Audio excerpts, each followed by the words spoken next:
Hello beautiful people. Welcome to Super Harry. In today's episode, we explore Madame Pomfrey's emergency scan found 72 tracking charms and Dumbledore selling Harry's location. Hit like, subscribe, and join our community of story lovers. Let's begin. Chapter 1, The Scan. The first thing Harry noticed when he woke up was that the ceiling was wrong. Not the great hall ceiling, with its enchanted sky and floating candles. Not the dormitory ceiling with its familiar slope and the crack that looked like a running dog. This was the hospital wing ceiling, white, high, and mercilessly bright, and it meant something had gone wrong badly enough that he'd ended up here again. The second thing he noticed was that Madame Pomfrey was standing over him with an expression he'd never seen on her face before. He'd seen her angry. He'd seen her exasperated, particularly when it came to him. He'd seen her brisk and efficient and occasionally, quietly tender when she thought no one was watching. He had never, in 5 years, seen her afraid. "Don't sit up," she said immediately, and her voice had that particular quality, the one that meant she was working very hard to sound normal. Harry didn't sit up. He lay there and looked at her, and something in his chest tightened because Madame Pomfrey was not a woman who frightened easily. She'd handled Quidditch injuries, basilisk petrifications, tournament champions, she'd seen Ron vomit slugs without blinking. Whatever was in her face right now was real, and that made it contagious. "What happened?" he asked. His voice came out rougher than he expected. His throat felt like he'd been swallowing gravel. "You collapsed in the corridor," she said, moving to a cabinet and pulling out several vials with the practiced speed of someone who needed to be doing something with her hands. "Mr. Weasley and Miss Granger brought you in. They're outside. I asked them to wait."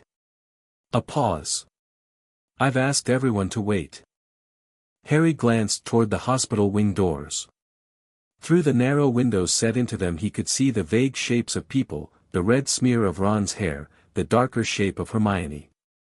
Beyond them, further back, a taller figure that might have been a professor. "Why did I collapse?" he asked. Pomfrey set the vials down on the tray beside his bed with more care than was strictly necessary. She turned back to him, and she folded her hands together, and she said, "Mr. Potter, I'm going to need you to be very calm." That was when Harry understood, with the particular instinct he'd developed for danger, that whatever came next was going to be bad. "I am calm," he said, and meant it more than he usually did. She pulled her wand, and for a moment he tensed, old reflex, the kind drilled into him by years of things going suddenly, violently sideways. But she cast something he didn't recognize, a long, sweeping diagnostic charm he'd seen her use before during checkups, except this version was different. This one had 3 extra flourishes at the end, and the light it produced wasn't the usual soft blue. It was gold. And then it wasn't gold anymore, because the gold light hit him, hit the air around him, and exploded into something else entirely. They both went very still. The air above Harry's body was lit up like the inside of a clockwork. Dozens upon dozens of fine golden threads hung in the air, each one distinct, each one glowing with a slightly different hue. Some were tight and close, wrapped around what Harry instinctively understood was the shape of his magical core. Others extended outward, thin as spider silk, trailing off toward the walls before fading. Several pulsed with a slow, rhythmic beat, like a second heartbeat, separate from his own. He counted them without meaning to. It was impossible not to. They hung there above him in the bright hospital wing light, dozens and dozens of them, and the number that eventually settled in his mind was so large that he said it aloud just to hear whether it sounded as absurd outside his head. "That's a lot of charms," he said. 72, Pomfrey said. Her voice was flat. The kind of flat that lived on the other side of an enormous amount of emotion. Harry stared at the threads. Some of them were tight enough that he could almost feel them now that he was looking, a faint pressure he'd always assumed was just the low-level discomfort of being alive in his particular body. The ache behind his scar. The heaviness that sometimes settled on him in quiet moments. The way his magic sometimes felt sluggish, like he was casting through deep water. 72 tracking charms, he said. Not all of them are precisely tracking charms, Pomfrey said, and she was moving again now, pulling out a longer piece of parchment and beginning to work through them methodically, her wand moving in small precise arcs over each thread, cataloguing. Some are tracking, yes. Your location, primarily, but also your magical output, any spell you cast, the signature is flagged and transmitted. Several are monitoring your emotional state. She paused over one in particular, a deep amber thread that wound around the scar. This one is connected to your scar directly. It's not ministry issue. Voldemort, Harry said. That would be my assessment. Yes. She moved on. These 7, here, she indicated a cluster near his left wrist, are minister registered. Standard surveillance charms, the kind they use for convicted criminals on parole. You are not, as far as I'm aware, a convicted criminal on parole.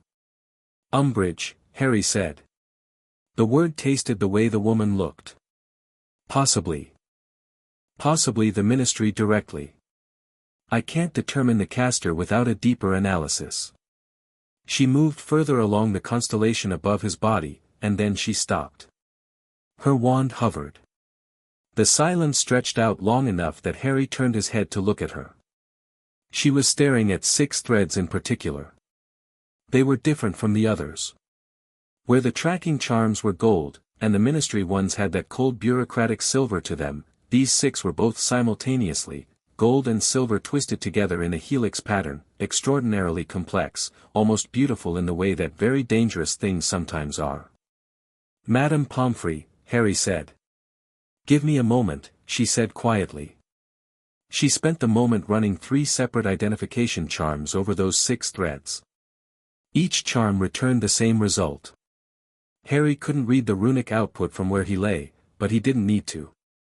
He could read it in the way her shoulders straightened, the way her jaw set, the way she looked away from the threads and toward the window for exactly 3 seconds before looking back. Who are they? Harry asked. She turned to face him. He'd asked her to be calm, earlier, or rather, she'd asked him. Now he thought she might be the one who needed the reminder. I need to run one more analysis before I say anything definitive, she said. I need you to understand that I am being thorough, not evasive. I understand, Harry said. Do the analysis. She did. It took 11 minutes. Harry lay still and watched the threads above him and thought about the way the gold and silver ones pulsed in that specific rhythmic pattern, and thought about how they were layered closest to his core, deeper than any of the others, and thought about the fact that they were beautiful, and that the people who made beautiful things were usually people who understood craft, who had time and skill and who valued the work itself. He thought about who he knew who valued craft above almost everything. When Pomfrey finished the analysis, she put her wand down on the tray beside the vials. She put it down carefully, the way you put something down when you don't trust yourself to hold it anymore. The 6 silver and gold charms, she said, were cast by Albus Dumbledore. Harry said nothing. The earliest of them was cast when you were 15 months old, she continued. Her voice had gone very precise. The way voices do when they are carrying something too heavy, and precision is the only way to keep from dropping it. The most recent was cast 3 years ago, at the start of your 2nd year here. They are layered onto your magical core, your bloodstream, your scar, and, she checked her parchment, as though she needed confirmation of something she already knew, your shadow. My shadow, Harry repeated. It's a very old form of tracking. Pre-Hogwarts era. Wherever your shadow falls, its shape and direction can be read by the charmcaster. It essentially means, he always knows where I'm facing, Harry said. Not just where I am. Where I'm looking. Pomfrey was quiet for a moment. Yes, she said. That's exactly what it means. Harry stared at the ceiling. The gold and silver threads pulsed above him, slow and steady as a heartbeat, and he thought about 15 months old, which was before he could walk properly, before he could talk, before he had any conscious memory at all. He thought about 11 years of those threads sitting in him, invisible, patient, transmitting. He thought about every private moment, every conversation held in what he'd thought was secrecy, every plan he'd made that had somehow gone sideways at precisely the wrong moment. He thought about the graveyard. He thought about the Department of Mysteries.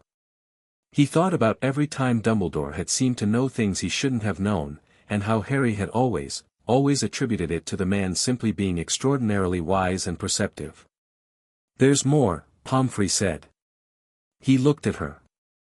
She pulled a second piece of parchment from inside her robes. He hadn't seen her write on it, which meant she'd had it before she started the scan. She held it out to him, and her hand wasn't quite steady. He took it. He read it. It was a Ministry diagnostic cross-reference, the kind that correlated active charms with their registration status. Standard procedure for emergency scans, the kind that cross-checked illegal enchantments against known criminal networks, trafficking signatures, dark magic registries. 3 of Dumbledore's 6 charms had cross-registry hits. They had transmitted location data to parties outside Hogwarts. The cross-registry identified the receiving signatures with the dry bureaucratic accuracy of a system that didn't understand what it was cataloging, 2 ministry sub-offices that Harry didn't recognize, 1 private magical contractor registered under a shell company, and 1 address that the registry listed under the heading Known Dark Sympathizer Residences, Restricted Access. Harry read it twice. Then he folded the parchment along its crease and held it in his hands, and he lay very still on the hospital wing bed, and he breathed. "Mr. Potter," Pomfrey said. Her voice was gentle now, the way it went when she was treating something that hurt. "I'm fine," he said. "You don't have to be." "I know." He looked at the folded parchment in his hands. "But I am. I need to think." She gave him the space to do it.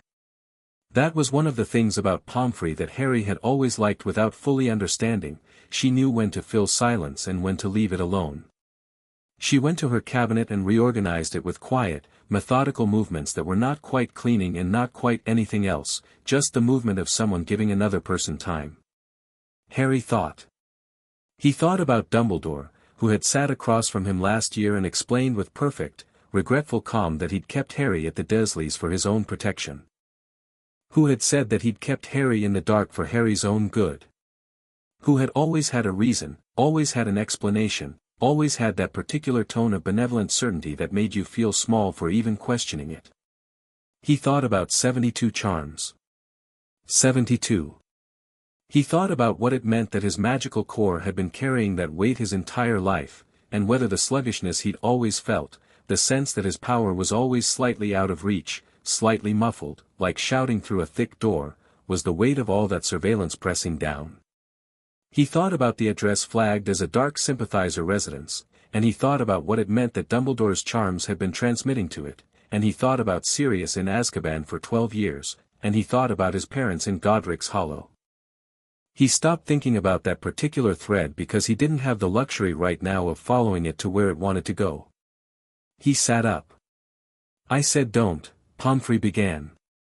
"I need Ron and Hermione in here," Harry said. "And I need the doors warded. Whatever you have. I need to know no one can overhear us."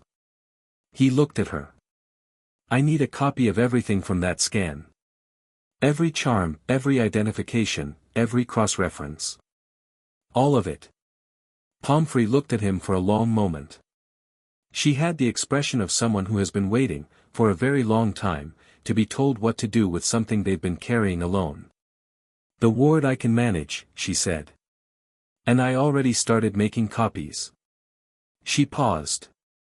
"Mr. Potter, I want you to know that I am bound by patient confidentiality. What I've found here belongs to you. What you decide to do with it is your decision.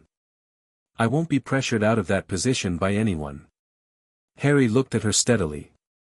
"Anyone including Dumbledore?" She met his gaze without flinching. "Anyone." "Then let them in," he said. She crossed to the doors, warded them with 3 successive charms that Harry felt settle into the walls like locks turning in sequence, and then she opened them precisely wide enough to admit 2 people and no more.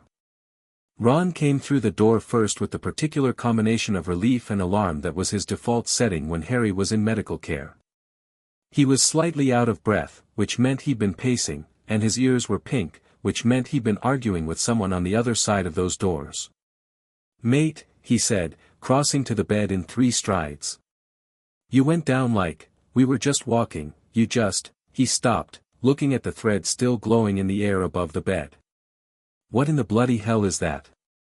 Hermione was already closer to the threads than Ron was, her eyes tracking them with the focused attention she gave to things she needed to understand immediately. She had her wand out before she'd fully stopped walking, not in a combative way but in the way of someone who needed to measure, analyze, know. "Those are tracking charms," she said. Her voice was the one she used when she'd identified something and wasn't happy about it. "Harry, those are, how many of those are there?" 72, Pomfrey said, from behind them. Ron turned to look at her. Then he turned to look at Harry. Then he turned to look at the threads, and the expression on his face went through several stages very quickly, the way water goes through phases when it's heating up. 72, he repeated. 72, Harry confirmed. "Someone put 72 tracking charms on you." "Multiple someones." "Who?" Hermione asked. She was already moving through the threads carefully, not touching them, her wand making small movements as she examined each cluster. "I can see the ministry signatures on these 7 are definitely minister registered, the encoding is standard surveillance format." She moved further. "These are darker, the construction is cruder but they're deeply embedded, this one on the scar is," she stopped. Her wand dropped slightly. "Harry, this one is connected to him." "I know," Harry said. "Voldemort has been tracking you through your scar." She turned to face him. "This whole time. Every time you've been, every plan we've made, every place we've," she stopped again, pulling herself back with visible effort, her expression shifting from horror to something more dangerous. "We need to remove these. We need to remove all of them, immediately, and we need to, Hermione." Harry held up the folded parchment. "There's something else." She crossed to him and took it. She unfolded it. She read it. The silence that followed was different from the one before. This one had weight to it. Ron was watching her face, the way he always watched her face when she was reading something he didn't have access to yet, using her expression as a preview. What he saw there made him reach for the parchment without asking. She let him take it. She was looking at Harry. "The silver and gold threads," she said slowly. "The ones nearest your core. Those are his." "Yes. Dumbledore's charms are transmitting your location to," she stopped. Started again. "One of those addresses is a dark sympathizer residence. That's in the cross registry. That means that Dumbledore's tracking charms have been sending your location to someone with known dark connections." "Yes," Harry said. Ron had finished reading. He set the parchment down on the bed with a very careful, very deliberate movement. He looked at the parchment. He looked at the threads. He looked at Harry. "Right," he said. His voice was remarkably level. "So we're burning the whole thing down, then." "Ron," Hermione started. "I'm not saying it isn't complicated," Ron said. "I'm saying that someone put 72 tracking charms on my best friend, some of which have been transmitting his location to people who want him dead, and some of those were put there by the headmaster, and right now I genuinely do not care how complicated it is because my best friend has been walking around his entire life with a constellation of chains inside him." He looked at Harry. "We're burning it down. We're doing it smart," Harry said. "Smart and burning it down aren't mutually exclusive." "No," Harry agreed. "They're not." Hermione had pressed her hands flat against her thighs, the way she did when she was physically keeping herself from pulling her hair out. "We can't just, we need to think about this properly. We need to consider who to tell, who to trust, what the right order of steps is. If we go at this half-cocked and Dumbledore finds out we know before we're ready, he'll know we know, Harry said, the moment we start stripping the charms. He'll feel it. His charms are on my core, Hermione. When they come off, he'll know. She went quiet, working through it. So we need to strip them first, she said eventually, and do everything else simultaneously. Or right after. How long does the stripping take? Ron asked, looking at Pomfrey. Pomfrey had been standing back, letting them work through it, but at the direct question she came forward with the air of someone who had also been working through it on her own timeline. For 72 layered charms of this complexity, she said. Some of which are embedded in the magical core. It will take more than one session. The ones on the surface, the ministry surveillance charms, the simpler tracking spells, those can be removed relatively quickly. The deeper ones, particularly the Voldemort connection through the scar and Dumbledore's 6, those will require careful work over time. Rushing the process could damage the core itself, which would be, she chose her words precisely, counterproductive. How long total? Harry asked. For full removal. Days. Possibly a week. Then we have a week, Harry said. A week where we work fast and Dumbledore doesn't know we're coming. He monitors your health reports, Pomfrey said quietly. When you collapse and come to the hospital wing, he expects to be notified. Then notify him, Harry said. Tell him I collapsed from exhaustion. Overwork. Stress. All of which is true. He looked at the thread still glowing above him. Don't mention the scan. Pomfrey held his gaze.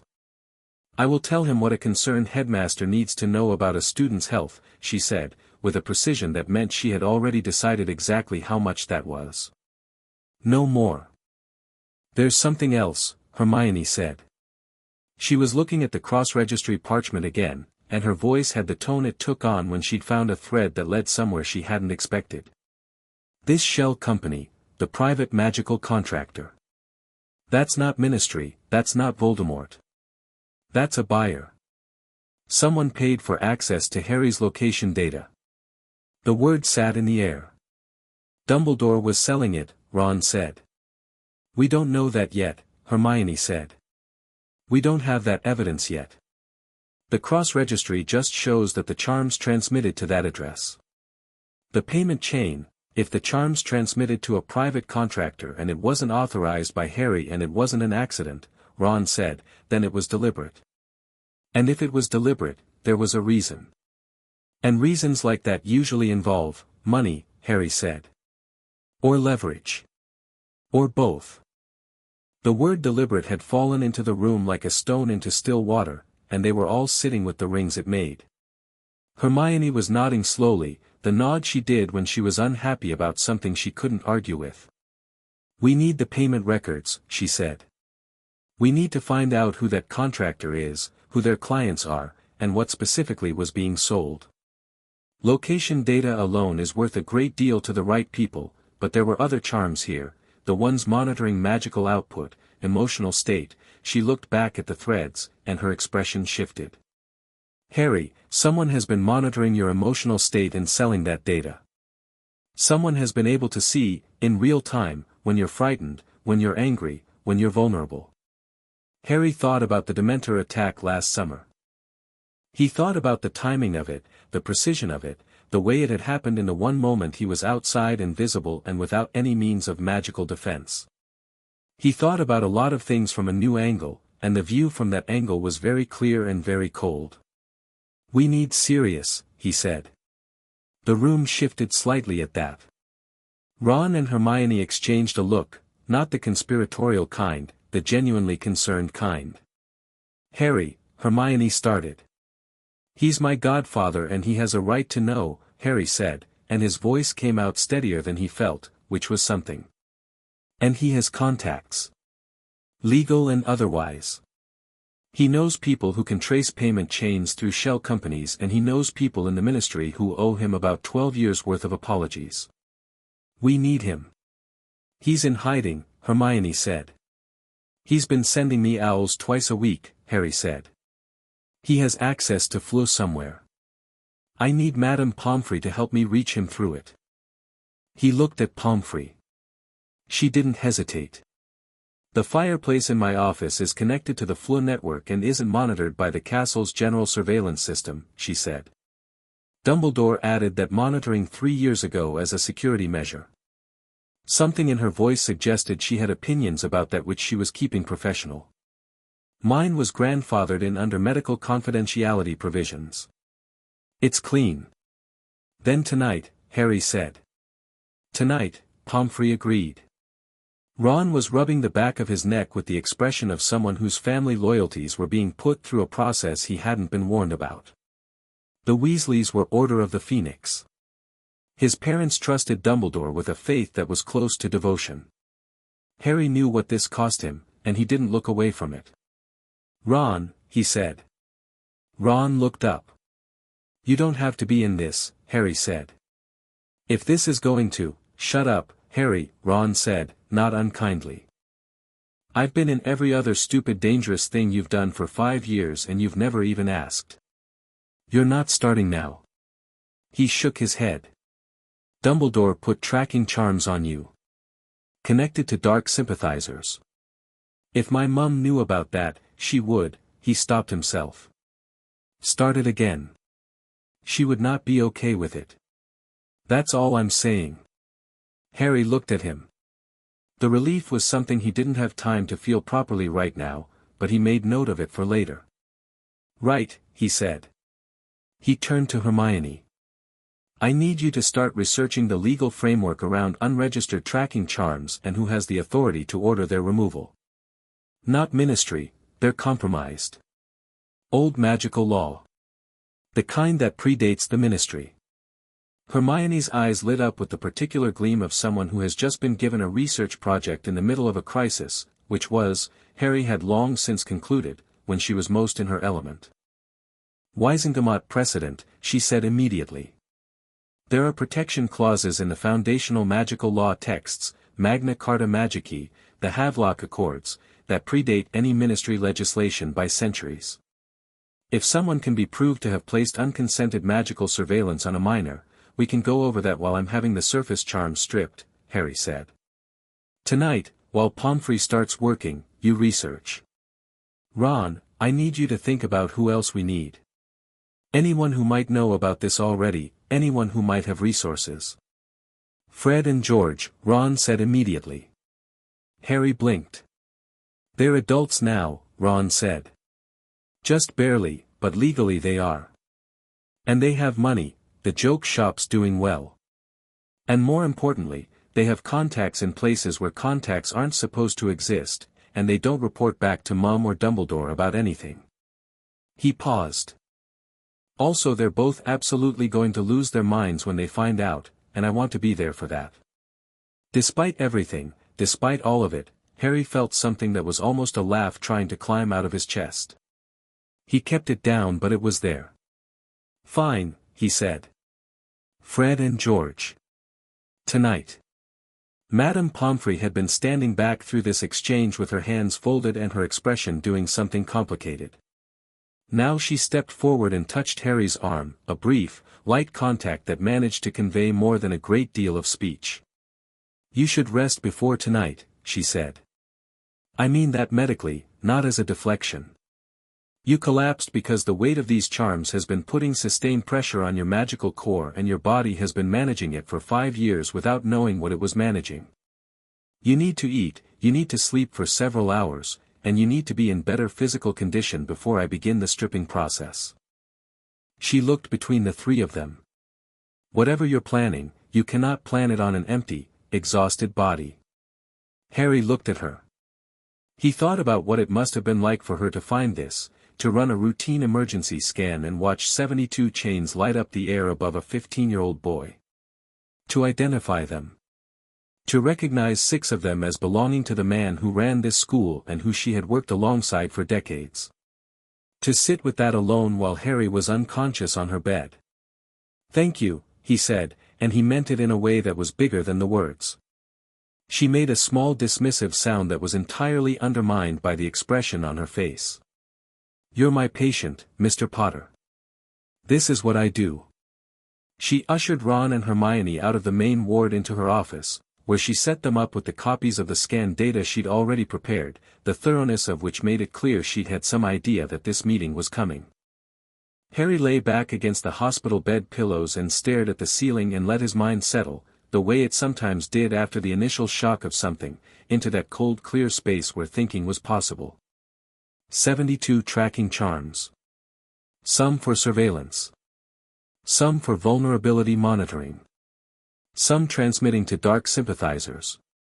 6. The deepest and the most sophisticated, belonging to Albus Dumbledore and transmitting to a shell company that existed to sell information. The thread still glowed above him, visible only because Pomfrey's diagnostic charm was still active, still cataloging. They were beautiful in the way he'd thought earlier, that gold and silver helix in particular was genuinely extraordinary work, the kind of magic that took years and talent and love of craft to produce. He thought about that for a moment. He thought about what it meant to take that kind of time and care over something you were going to embed, secretly, in a 15-month-old child. He thought about what Dumbledore must have told himself, standing over a crib in Godric's Hollow or wherever it had been done, weaving those elegant threads into the magical core of a baby who couldn't consent and couldn't protest and couldn't know. He thought about what story you told yourself to make that okay. He thought about the fact that he was angry. Not the hot, explosive anger he sometimes felt, the kind that made his magic spike and the windows rattle. This was different. This was the anger that lived at a lower temperature, the kind that was useful because it was clear. He was going to dismantle every single piece of it.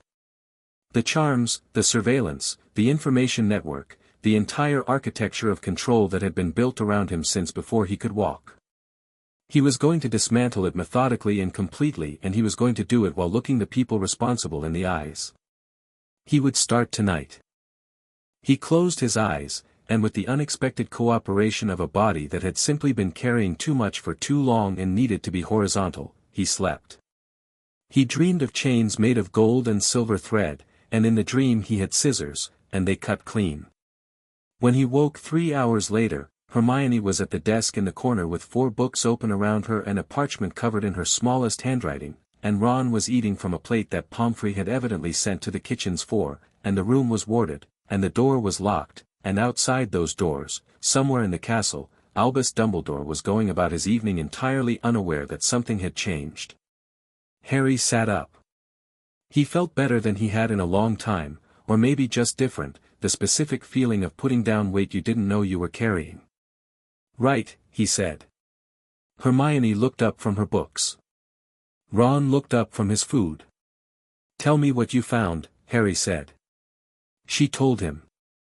And as she spoke, the old laws, the precedents, the specific articles of the Havelock Accords that made unconsented surveillance of a minor a violation not just of ministry regulations but of foundational magical law, the kind that couldn't be overruled by a minister or a headmaster or anyone short of a full Wisengamot session. Harry listened, and he catalogued, and he built.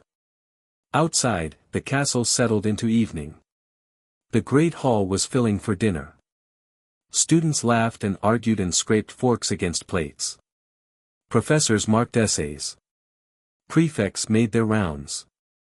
And in the hospital wing, under the soft persistent glow of 72 identified chains, 3 fifth years and 1 furious Medowitch laid the groundwork for something that was going to change everything.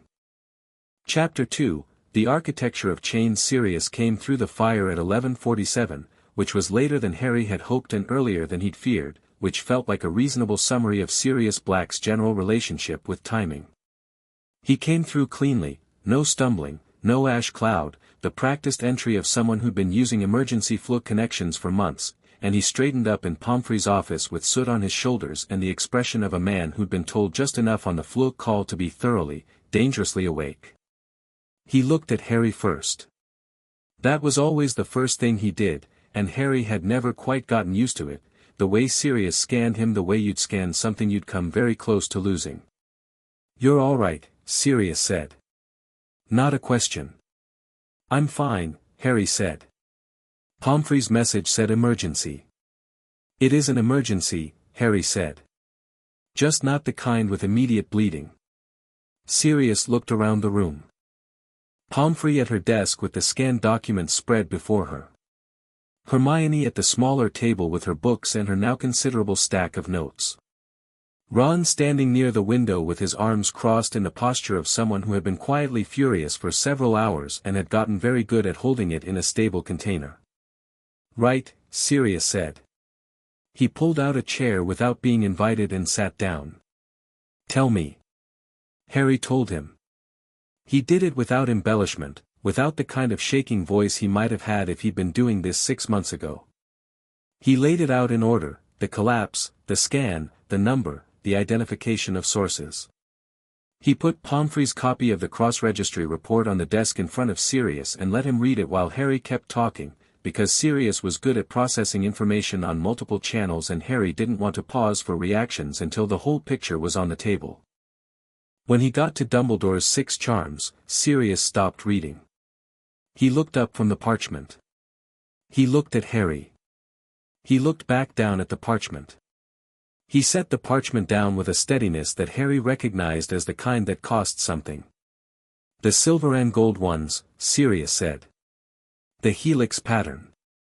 You recognize the construction?" Pomfrey asked. "I recognize the style," Sirius said.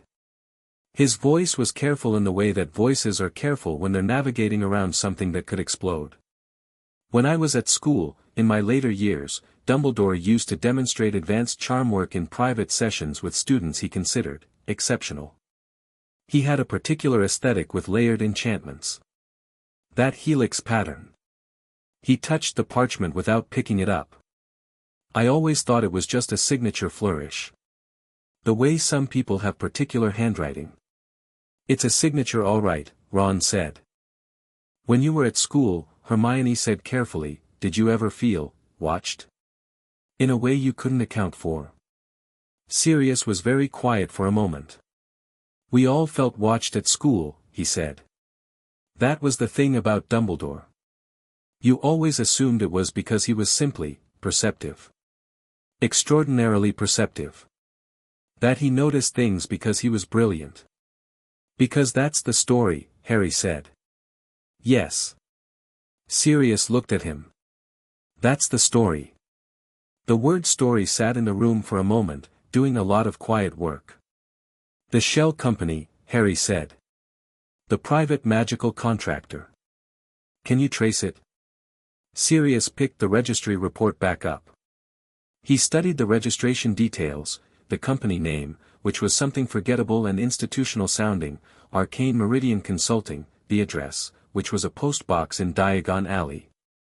His jaw was doing something, a small tight movement, the kind that meant he was thinking hard and not happy about what he was finding. "I know someone who can run this down," he said. He's not a pleasant person, and he operates in the gray spaces of the law, but he's good at this specific thing. Tracing magical financial instruments through shell structures." He set the parchment down. "His name is Aldous Vance. He's a former Gringotts cursebreaker turned private investigator, and he has a particular talent for finding the money at the end of any magical chain. He owes me a favor." "How large a favor?" Hermione asked. "Large enough that he'll take this job," Sirius said.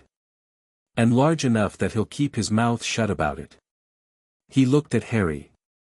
"I need to know something." "How sure are you?" "Not about what the charms are doing, that's in the data and the data is clear. About what it means. About what you're willing to believe about Albus Dumbledore." The question wasn't challenging. It was the question of someone who had his own complicated history with exactly this, who knew what it felt like to have the picture you'd built of the world have something critical removed from its foundation. Harry met his godfather's eyes. "I'm willing to believe what the evidence shows," he said. "And I'm not willing to believe anything beyond that yet. That's why we need the payment chain traced. That's why we need to know who Arcane Meridian's clients are." Sirius studied him. Whatever he found in Harry's face appeared to satisfy him. "Good," he said. "That's the right answer." He looked at Pomfrey. "How soon can you start stripping the charms?" "I've already started," she said. "The surface level ones. The Ministry surveillance charms, 6 of the simpler tracking spells. I removed those this afternoon while Mr. Potter was sleeping. He shouldn't feel significantly different yet, but his magical core is already decompressing slightly. She looked at Harry. You may find your magic responds faster over the next few days. Don't be alarmed by it. Harry thought about the casting through deep water feeling he'd lived with his entire life and decided he wasn't going to be alarmed by anything in that category at all. The deeper ones, Pomfrey continued, are going to require careful sequential work. The Voldemort connection is particularly problematic because it's bidirectional, removing it may cause feedback through the scar, and I want to manage that carefully. Dumbledore's 6 are, she paused, her eyes moving to the doorway as though she could see through it to the main ward beyond, where the diagnostic display still glowed. They're the most deeply embedded. The ones on the magical core and the bloodstream in particular. Removing those will require that I essentially reach into the core itself and disentangle them from the magical architecture that's grown up around them over 15 years. Is that dangerous? Ron asked. Everything about this situation is dangerous, Pomfrey said, with a practicality that Harry found oddly comforting. The stripping itself, if done correctly, carries manageable risk. The risk of leaving the charms in place is considerably higher. Every day they remain, Dumbledore has real-time awareness of Harry's location, emotional state, and magical activity. Which means every day we wait, he has a potential window to move against us before we're ready, Hermione said. She had her notes spread in front of her again, and she was adding to them as the conversation moved, which was also oddly comforting. So we need to move on multiple things simultaneously. The stripping, the payment chain investigation, and the legal preparation. She looked up. I found the relevant law. The Havelock Accords of 1397, Article 7, Subsection 4, the unconsented placement of surveillance enchantments on a minor of magical birth constitutes a violation of fundamental magical autonomy and is grounds for immediate legal remedy before the full Wisengamot, regardless of the caster's position or institutional affiliation. She held up the parchment. Regardless of institutional affiliation. That means it applies to Dumbledore as headmaster, as chief warlock of the Wisengamot, as supreme mugwump. None of those titles immunize him. The problem, Sirius said, is that the Wisengamot is largely in his pocket. Not entirely, Hermione said. And more importantly, the Havelock Accords predate the Ministry. They're foundational magical law. Not even the Wisengamot can simply vote to ignore them. The magical world's legal framework would collapse if they tried, because those accords underpin about 1/3 of everything built after them. Any barrister worth their robes would know this. Do we have a barrister? Sirius asked. You're going to need to find one, Harry said. Someone independent. Someone who isn't connected to the Ministry or the Order. I know someone, Sirius said, for the second time that evening, and Harry thought that one of the most useful things about Sirius was the breadth of his someones. Cassandra Fawley. She's old Wisengamot family, she practices independently, and she has opinions about Dumbledore that she's kept carefully private for about 20 years. She'll take this case for the principle of it. Fawley, Hermione said, writing it down. I've read her analysis of the Thatcher versus Ministry case. She's brilliant. She's also terrifying, Sirius said, with what might have been admiration. Which is what we need. Harry looked around the room. His godfather with his contacts and his barely contained fury. Hermione with her notes and her brilliance and the particular look on her face that she got when she was absolutely certain she was right. Ron, still by the window, who had been unusually quiet for the last several minutes, which with Ron usually meant something was cooking. Ron, Harry said. What are you thinking? Ron turned from the window. I'm thinking about my family, he said, directly and without fuss. Sirius went still. Your parents are Order members, Harry said. My parents trust Dumbledore, Ron said. Which is not the same thing, but practically speaking it amounts to it. He looked at his hands briefly, then back up. My dad works at the Ministry. If this becomes a legal case, if it becomes a Weisengamot matter, it's going to affect his position. And my mum, he exhaled, my mum is going to have a very hard time with this. You don't have to, Harry started. I told you to shut up about that already, Ron said, without heat. I'm not leaving. I'm assessing. He looked at Sirius. The Order is going to find out about this eventually. When they do, some of them will side with Dumbledore. He's led them for 30 years and they believe in him. But some of them won't. Some of them, Moody, for one, have their own instincts about surveillance and control, and the moment they see this data they're going to be conflicted at minimum. Moody is loyal to Dumbledore, Sirius said. Moody is loyal to the idea that children shouldn't be used as instruments, Ron said. Those are different things. I grew up listening to him rant at Order dinners. He looked at Harry. I'm not saying we tell the Order now. I'm saying when the time comes, think about who we tell and in what order. The people who'll respond to the data before the loyalty. He paused. Bill might be useful. He's an adult, he's a Gringotts cursebreaker, he knows magical contract and enchantment law, and he doesn't, he's more independent from Mum and Dad than the rest of us. Except Fred and George, obviously. Harry nodded. Bill, then. And the twins. The twins are going to want to do something, Ron said, with the certainty of a man who had watched his brothers in operation for 16 years. Fair warning. Something is exactly what I need them to do, Harry said. Pomfrey had been quiet through this exchange, organizing her medical notes and the growing stack of scanned documentation with the systematic precision of someone who processed emotion through organization. She looked up now and spoke with the tone of someone bringing the meeting back to immediate practicalities. It's past midnight, she said. Mr. Potter needs another stripping session, and then he needs sleep. Both of you, she looked at Ron and Hermione, need to not be here and need to have a plausible account of where you have been. Mr. Black, she looked at Sirius with the expression she used for difficult patients. You cannot stay here and the Flo connection needs to close before the castle's monitoring logs refresh at 1 in the morning. When can I come back? Sirius asked. Tomorrow evening. Same time.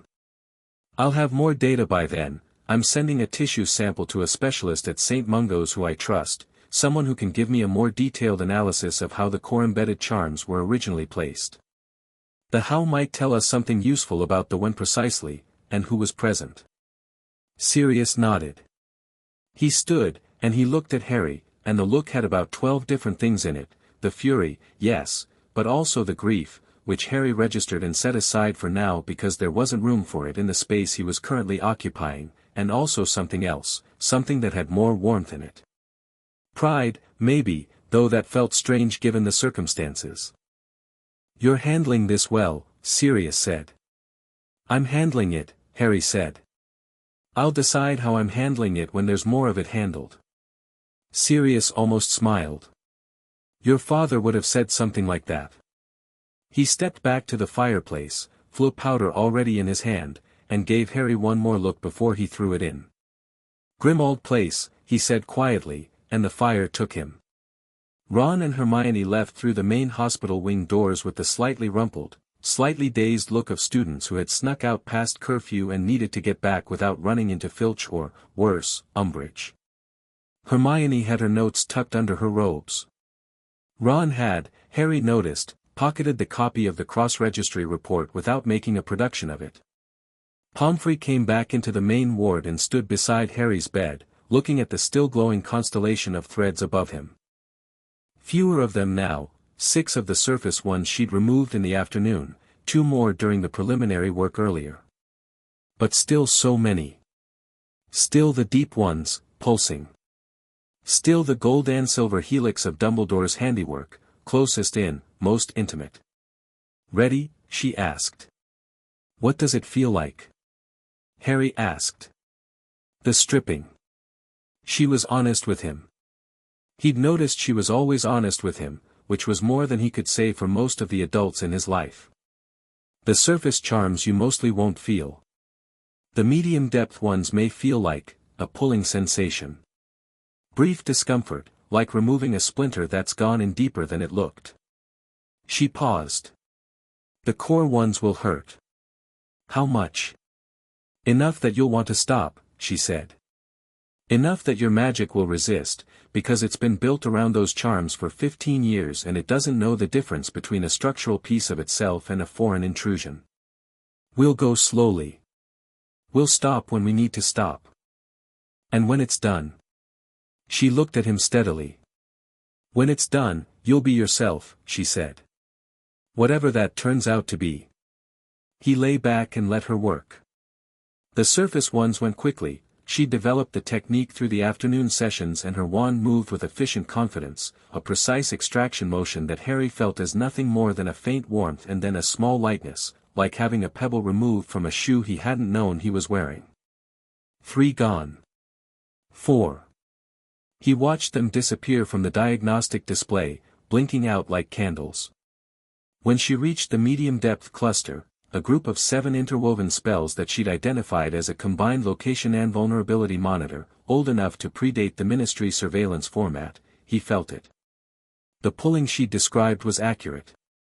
It was also stronger than Splinter quite covered, more like something that had put down roots being asked to come up before it was ready. He gritted his teeth and breathed through it. Good, Pomfrey said, without looking up from her work. Keep breathing. 4 of the 7 came out. She stopped there, checked the stability of the remaining field with a quick diagnostic, and set her wand down. That's enough for tonight, she said. Your core needs time to adjust between sessions. How many did we get total? She counted against the display. 14 today, across both sessions. 58 remaining. We're going to need more than a week, Harry said. Possibly, she said. But the rate will increase as the pressure on the core decreases. The first removals are always the hardest. It gets faster. She handed him a vial of something pale blue. Drink that. It stabilizes the magical core and helps you sleep without disruption. He drank it. It tasted like cold water and something faintly sweet, and the effect was almost immediate, not drowsiness exactly, more like everything turning down a notch, the hum of his magic settling to a lower register. Madame Pomfrey, he said. Why did you run the full diagnostic? The emergency scan, that's usually just for life-threatening physical injury. The full diagnostic is more comprehensive. Why did you run it on me? She was quiet for a moment, tidying up her instruments with the methodical movements he was starting to recognize as her thinking expression. Because, she said carefully, this is not the first time you've come to me with injuries that didn't quite add up. The Philosopher's Stone year, you came in after whatever happened in that third-floor corridor, and there were things in your physical presentation that made me, she paused, curious. Then the Chamber of Secrets. The Triwizard Tournament. Each time, there was something in your magical signature that felt suppressed. Like a river that should be running faster than it was. She set down the last instrument. I run the full diagnostic on all my students, Mr. Potter. I simply haven't always had access to the analysis tools that would have shown me what I found today. I upgraded my diagnostic array this summer. A pause. I should have done it years ago. Harry heard something in that last sentence that she didn't elaborate on, and he didn't push it. He understood guilt when he heard it, and he understood when someone was carrying it usefully rather than destructively. You found it now, he said. I found it now, she agreed. She dimmed the lights in the ward, and Harry lay in the near dark with the remaining threads glowing softly above him, and he listened to the castle settle around him, the creak of old stone, the distant sound of wind against the high windows, and he thought. The next morning arrived with particular hostility, in the form of Dolores Umbridge. Harry heard her before he saw her, the click of short heels on stone corridor, the brisk knock on the hospital wing doors, the voice that could curdle milk from 3 rooms away. Madame Pomfrey. I'm here to check on Mr. Potter. Harry was already sitting up. He had, in fact, been awake for 40 minutes, eating breakfast from the tray Pomfrey had sent for and reviewing Hermione's notes from the night before. He tucked the notes under his pillow with the efficiency of someone who'd had years of practice hiding things from unwanted visitors. Through the glass panels in the door, he could see Umbridge's distinctive silhouette, short, wide, pink, and beyond her, just barely, the shape of another figure. Taller. Darker robes. Standing back. Professor Dumbledore. Harry sat very still and made sure his face was doing nothing in particular. Pomfrey opened the door with the bearing of someone receiving an uninvited guest at a private function. "Headmaster," she said. "Under-secretary. Mr. Potter is resting and is not to be disturbed." "Naturally we don't wish to disturb him," Umbridge said, with the sweet smile she put on when she wanted something. "We simply want to ensure he's receiving the proper care and that there's no concern about, shall we say, any irregularities in his condition." "His condition is that he collapsed from exhaustion and is recovering," Pomfrey said. "There are no irregularities." Dumbledore spoke. His voice was gentle, warm, and landed in Harry's chest like a stone dropped into still water. "Poppy, I'm simply concerned for the boy." "If I might have just a moment." "You may not," Pomfrey said, with a pleasantness that was basically the same as a locked door. "Medical confidentiality applies, Albus. You know this." "Surely in the case of a student under my medical confidentiality," Pomfrey repeated, with the tone of someone who has said the final word and knows it. "If Mr. Potter's condition changes in a way that requires your involvement, you will be notified through the appropriate channels. Good morning." She closed the door. In the brief moment between Dumbledore stepping forward and the door closing, Harry had seen his face. Just briefly. Just through the narrow gap, at an angle. Dumbledore had been looking straight at him. Not at Pomfrey. At Harry. And the expression on his face was not the benevolent concern of a headmaster worried about an ill student. It was something more specific. Something more calculating. He was checking.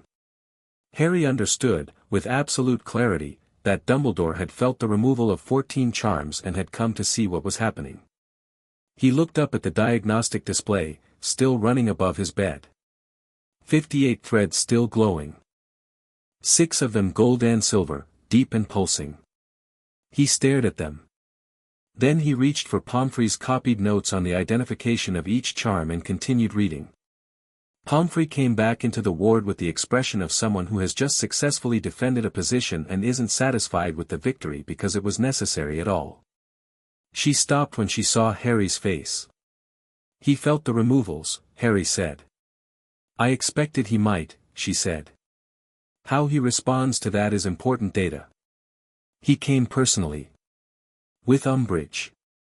"With Umbridge," she repeated. "That's interesting."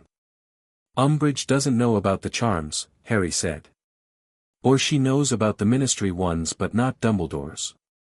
They're cooperating on the surveillance but not necessarily sharing information about the scope of it." He thought about this. "Which means they might be useful to play against each other at some point." Pomfrey looked at him with an expression that was somewhere between impressed and mildly concerned about what she'd unleashed. "You've been thinking since 6 in the morning," she said. "More like 5, Harry said. "Can I see today's identification data? The ones you flagged last night with the secondary analysis." She brought him the file.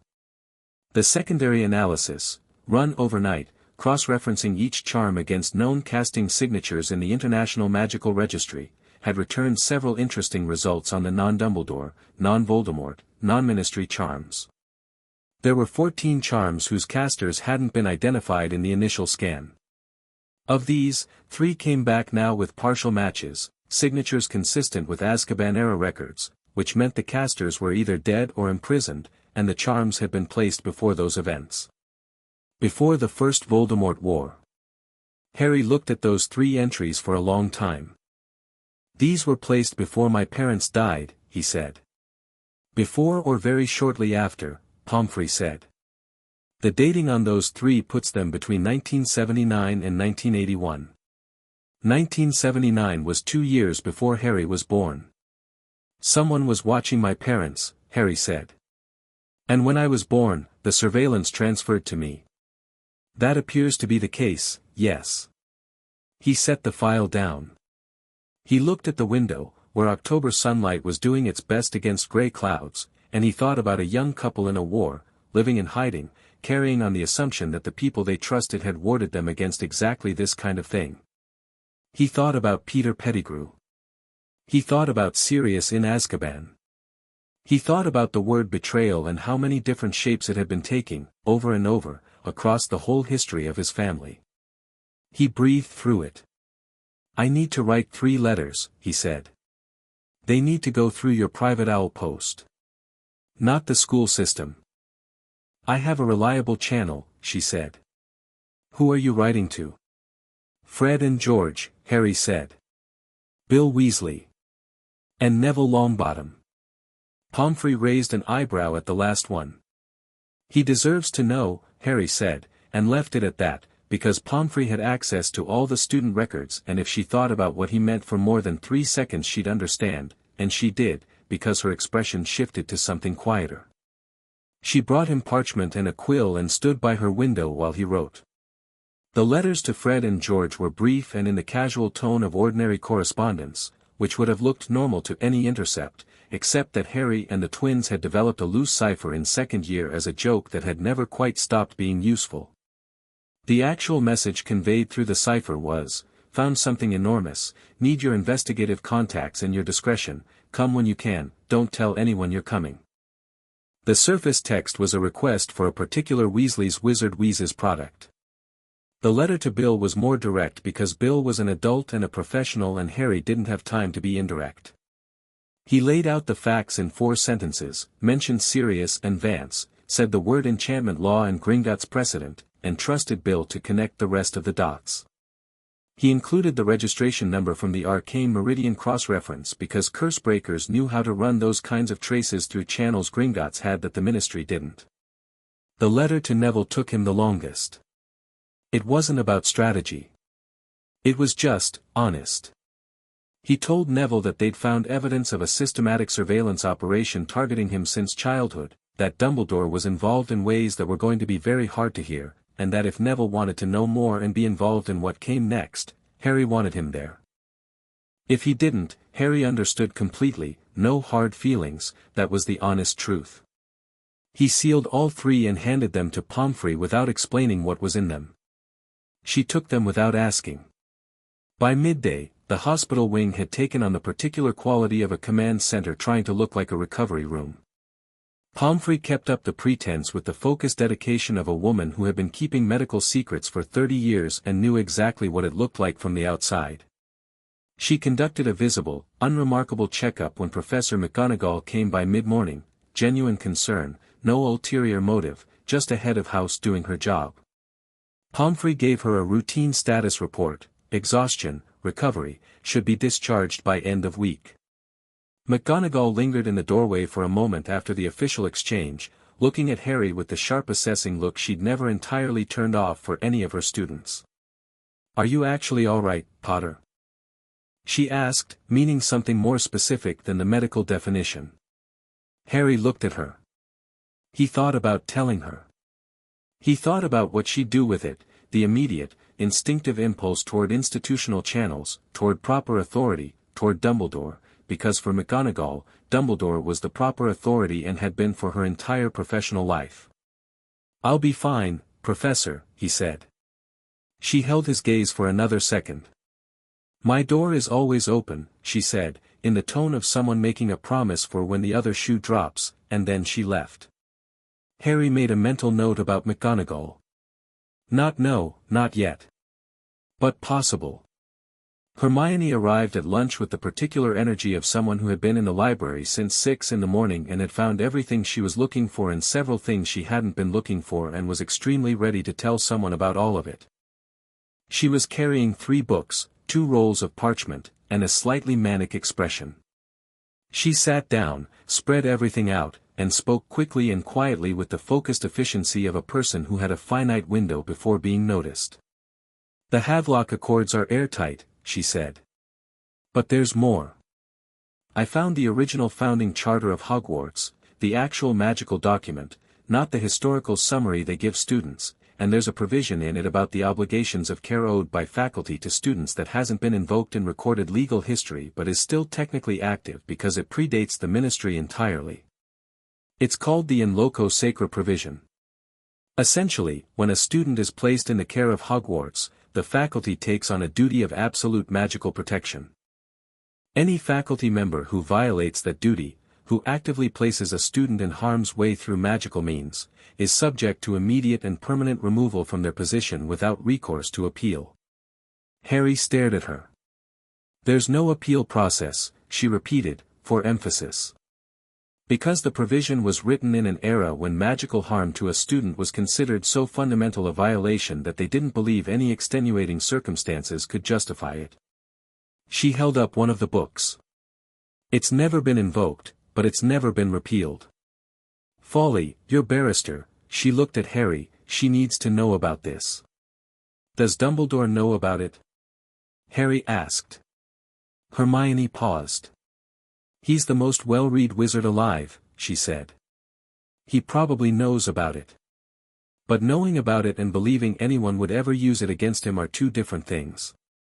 Send Sirius a message through Pomfrey's flu, Harry said.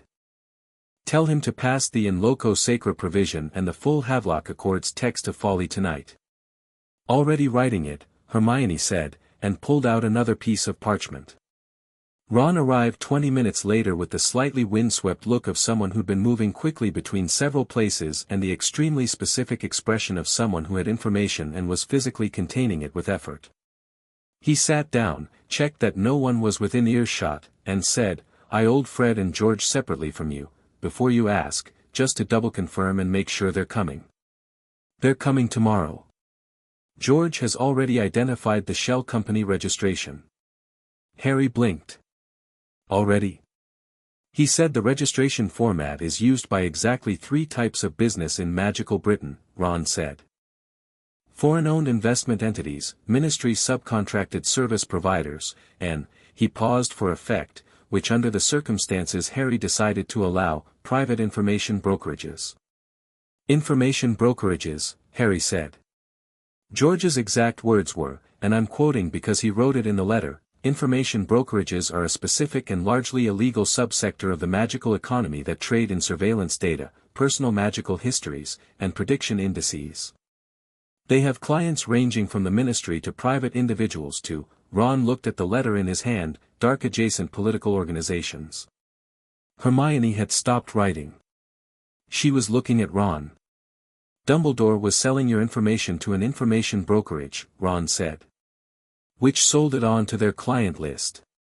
Which almost certainly includes, everyone, Harry said. It includes everyone who wanted to know anything about me. The ministry factions, the Death Eater sympathizers, possibly Voldemort himself supplementing his own surveillance with purchased data. He thought about it. And it means there are records. Financial records. Client records.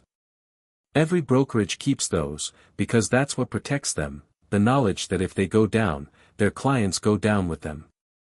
It's mutually assured destruction as a business model. If we can get those records, Hermione said. We can get those records, Harry said, with a certainty that surprised even him slightly. Pomfrey had drifted close enough during this exchange to hear the last part. She looked at Harry over her reading spectacles.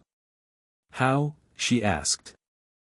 Harry looked at the 58 thread still glowing in the air above his bed, and he thought about Gringotts, and Cursebreakers, and a 7-foot-tall part-giant groundskeeper who had gone to Gringotts on Dumbledore's orders 12 years ago to retrieve something from Vault 713, and about who else might have been sent to Gringotts on Dumbledore's orders over the years, and about what kinds of transactions left paper trails in magical financial institutions that were very difficult to destroy. Gringotts, he said. Through Bill. Cursebreakers have access to transaction analysis tools that the Ministry can't touch and Dumbledore can't suppress. If Arcane Meridian has ever processed a payment through a Gringotts-affiliated account, even once, even indirectly, Bill can find it. That's a big if, Hermione said. Magical Britain doesn't have a lot of other options for large financial transactions, Harry said. The Ministry financial system is too traceable for this kind of work. Muggle banking would show up too easily to Ministry investigators if anyone ever looked.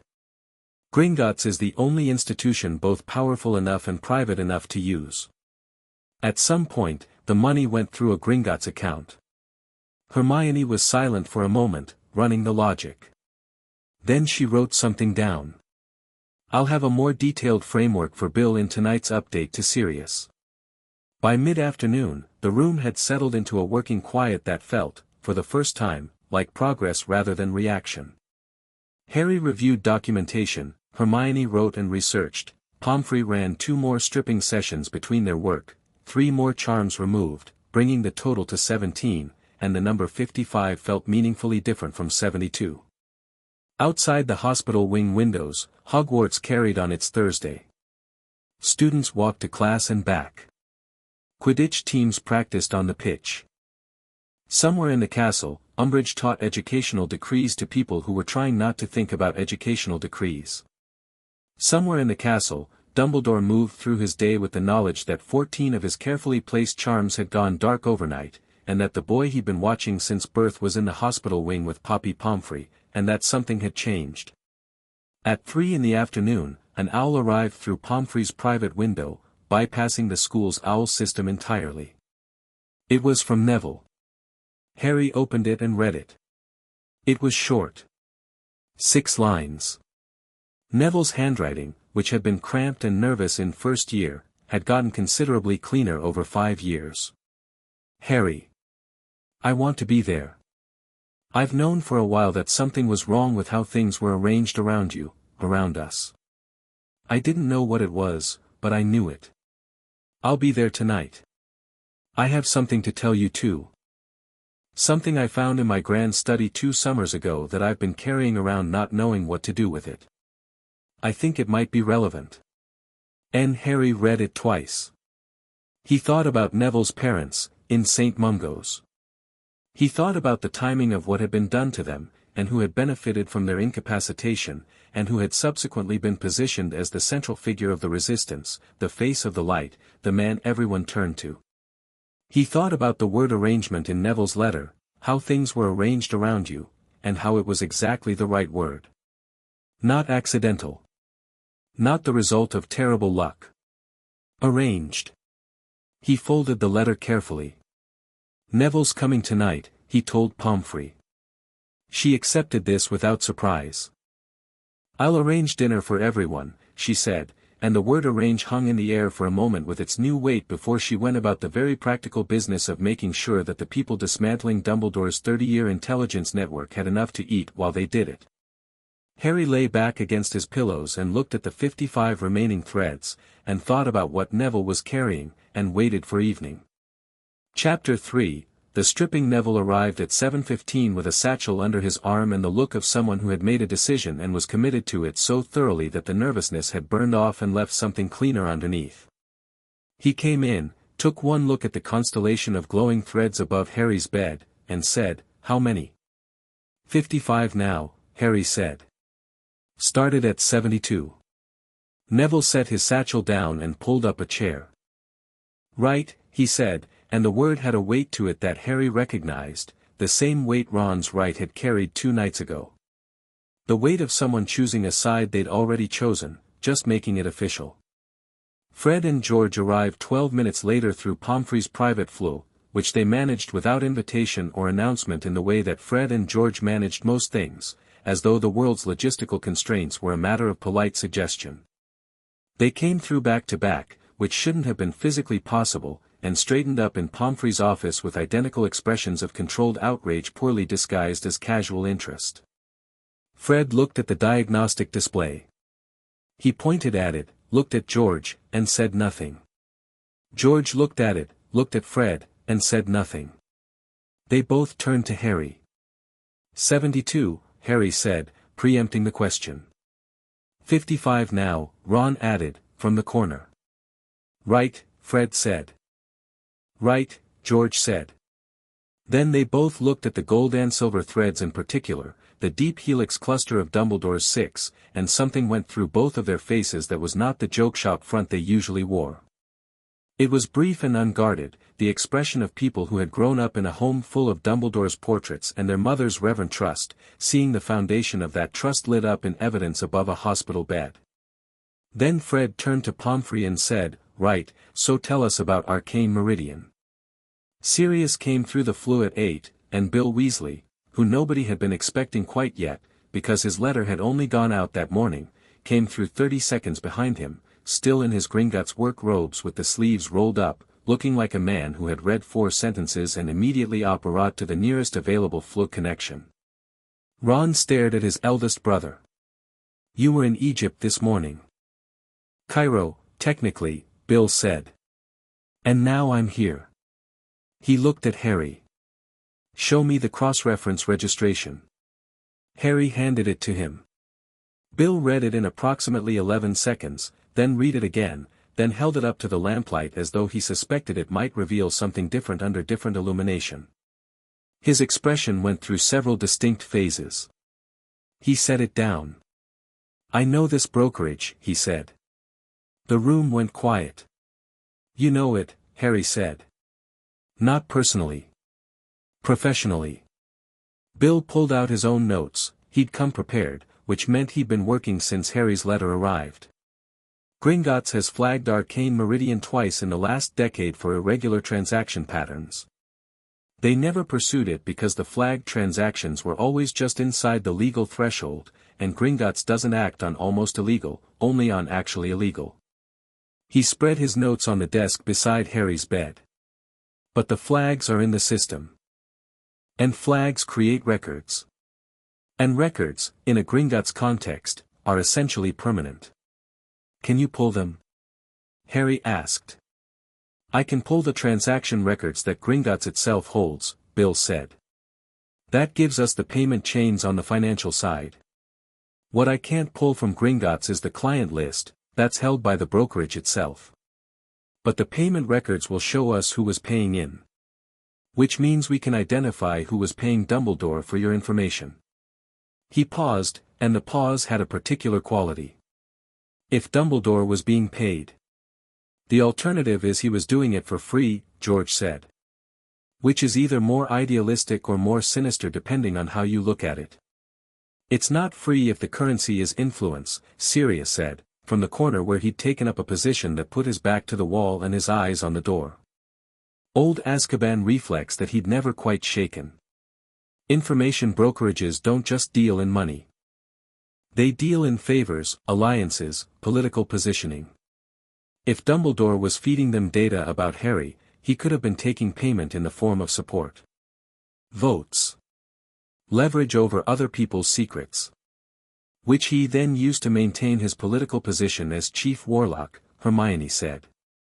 She'd been at the table the whole time, adding to her notes, and now she looked up with the expression of someone whose research and someone else's intelligence have just confirmed each other. Which meant his legal immunity to the Havelock Accords and the in loco sacra provision was itself partially built on the proceeds of violating those provisions. "That's," Ron started. "Elegant," Fred said, with the specific admiration of someone who appreciated a well-constructed con even when the con was monstrous. "Genuinely horrible, but technically elegant." "Can we be appalled and strategic simultaneously?" Neville said, quietly, from his chair. Everyone looked at him. He'd been quiet since arriving, which wasn't unusual for Neville, except that this quiet had a different quality from his usual diffidence. This was the quiet of someone who had been waiting for the right moment and had now decided the moment was here. He reached into his satchel and took out a folded document. It was old, Harry could see that from across the room, the particular yellowed quality of parchment that had been sitting in a private study for decades. Neville held it for a moment, looking at it, and then he set it on the desk. "My Gran keeps a private file of Order of the Phoenix correspondence from the First War," he said. "She was never an Order member herself, but my parents were. After what happened to them, Dumbledore sent her a letter." He touched the edge of the parchment. "A very kind letter, full of sorrow and solidarity. She kept it because it was kind. She keeps everything meaningful. He looked at Harry. 2 summers ago I was looking for something in her study and I found a second letter. Same handwriting, same date, different content. Hermione reached forward and carefully unfolded it. It was in Dumbledore's handwriting. Harry didn't need a comparison sample to know it. He'd seen enough of the man's correspondence on school notices and personal notes to recognize the particular copperplate quality of it, the slight flourish on the D's and the precise spacing of the lines. It was dated November 2, 1981. The day after his parents died. Hermione read it aloud in a careful, steady voice. It was addressed not to Augusta Longbottom, but to someone identified only by initials. The letter discussed, in the oblique language of someone accustomed to leaving deniable records, the repositioning of the primary asset, now that the Evans-Potter branch had been resolved. It referenced the continued monitoring protocols for both the Potter child and the Longbottom child, noting that both candidates remain viable but the prophecy parameters strongly favor the former. It discussed the optimal containment strategy for maintaining what Dumbledore called productive vulnerability in the primary candidate, keeping him, in other words, just frightened enough, just isolated enough, just powerless enough to be controllable. Productive vulnerability. The room was very quiet by the time Hermione finished reading. Harry looked at the ceiling for a moment. He looked at the gold and silver threads. He thought about the Dursleys and about every time he'd arrived at Hogwarts more damaged than the year before and been given exactly enough kindness to keep him invested in the war without ever being given enough power to run it himself. Productive vulnerability. The letter ended up in your grand study by accident, Harry said to Neville. It was misfiled, Neville said. His voice was perfectly level. She thought it was the other letter, the kind one. She never read it. I don't think she knows it exists. Who are the initials? Sirius asked. Hermione looked at the bottom of the letter again. R.A.B., she said. Sirius went very still. He sat forward from the wall, slowly, the way you move when your body knows something a half-second before your brain catches up. His face did something complicated and private that lasted about 3 seconds before he locked it down. Regulus, he said. Your brother, Harry said. My brother. Sirius was quiet for a moment. He died in 79. The official story was that Voldemort killed him for knowing too much. But Regulus he left the Death Eaters. He was trying to, he stopped. Started again. He was trying to do something. I never knew exactly what. He'd been gathering information. About Voldemort, about Dumbledore, about the war. He kept records. A long pause. The records disappeared when he died. Or they were taken, George said. Or he hid them somewhere, Bill said, with the specific thoughtfulness of a cursebreaker who had spent a career thinking about how people hid things. And this letter somehow made it out as a fragment of what he was compiling before he was killed. If Regulus had records, Harry said, about what Dumbledore was doing during the First War, about the surveillance, about the information brokerage, about the monitoring protocols, then somewhere those records exist, Sirius said. He was looking at Harry with the expression of someone who has just connected two things that have been sitting separately in his mind for a long time. Grimmauld Place, he said. Regulus's room. I've been living there for months and I couldn't, he stopped. I haven't gone into his room properly. I haven't looked. We need you to look, Harry said. Sirius held his gaze. Then he nodded. Once, definitively. Tonight, he said. Pomfrey, who had been moving through the room with the systematic quiet of someone managing a complex medical situation that had developed significant secondary complications, stopped beside Harry's bed and looked at all of them with the expression she used for Quidditch injuries, competent, a little exasperated, deeply committed. Before anyone does anything tonight, she said, I need to do a stripping session. A longer one than yesterday's. She looked at Harry. We've built up enough buffer in the core decompression that I can reach the medium-deep cluster tonight. It's going to be more uncomfortable than what we've done so far. How much more? Harry said, not quite making it a question. Significantly, she said, which was both honest and not helpful. I'd like everyone to stay in the room. Not because you need to hold his hand, she looked at Ron, who had clearly been about to offer, but because the process sometimes causes involuntary magical discharge, and I want people present who can manage that if it occurs. Magical discharge, Fred said. Like the windows might blow out, Pomfrey said, with the practicality of someone who had already thought through the contingencies. I've reinforced them. But I want witnesses and capable casters in the room in case anything unexpected occurs.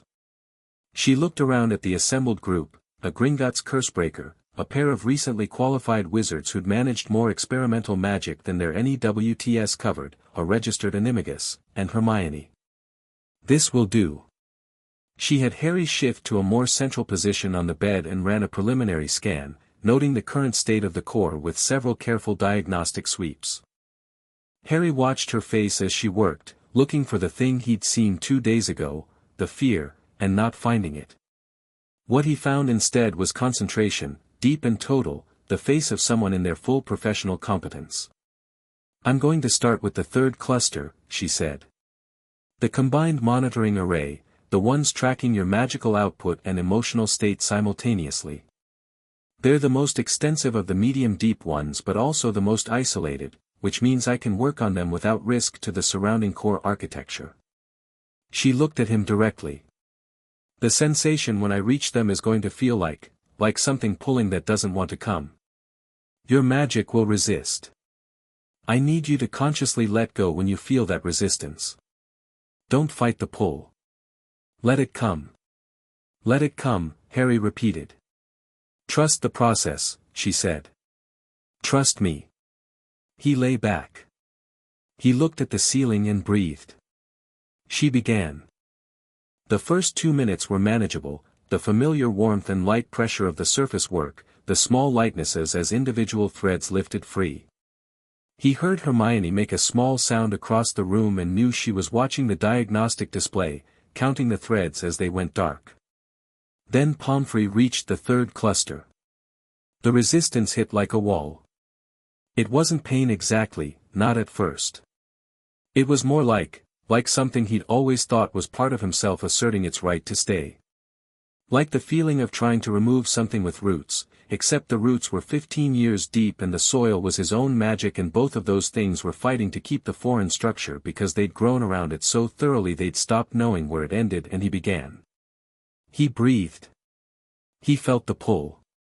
He thought about let go and tried to understand what that meant in the context of his own magic, which had spent 15 years not knowing it could. Good, Pomfrey said, very quietly. You're doing it. Keep going. The resistance crested, a sharp, bright pressure behind his sternum that made him grip the bed frame, and then it broke. The feeling that followed was extraordinary. Not relief exactly.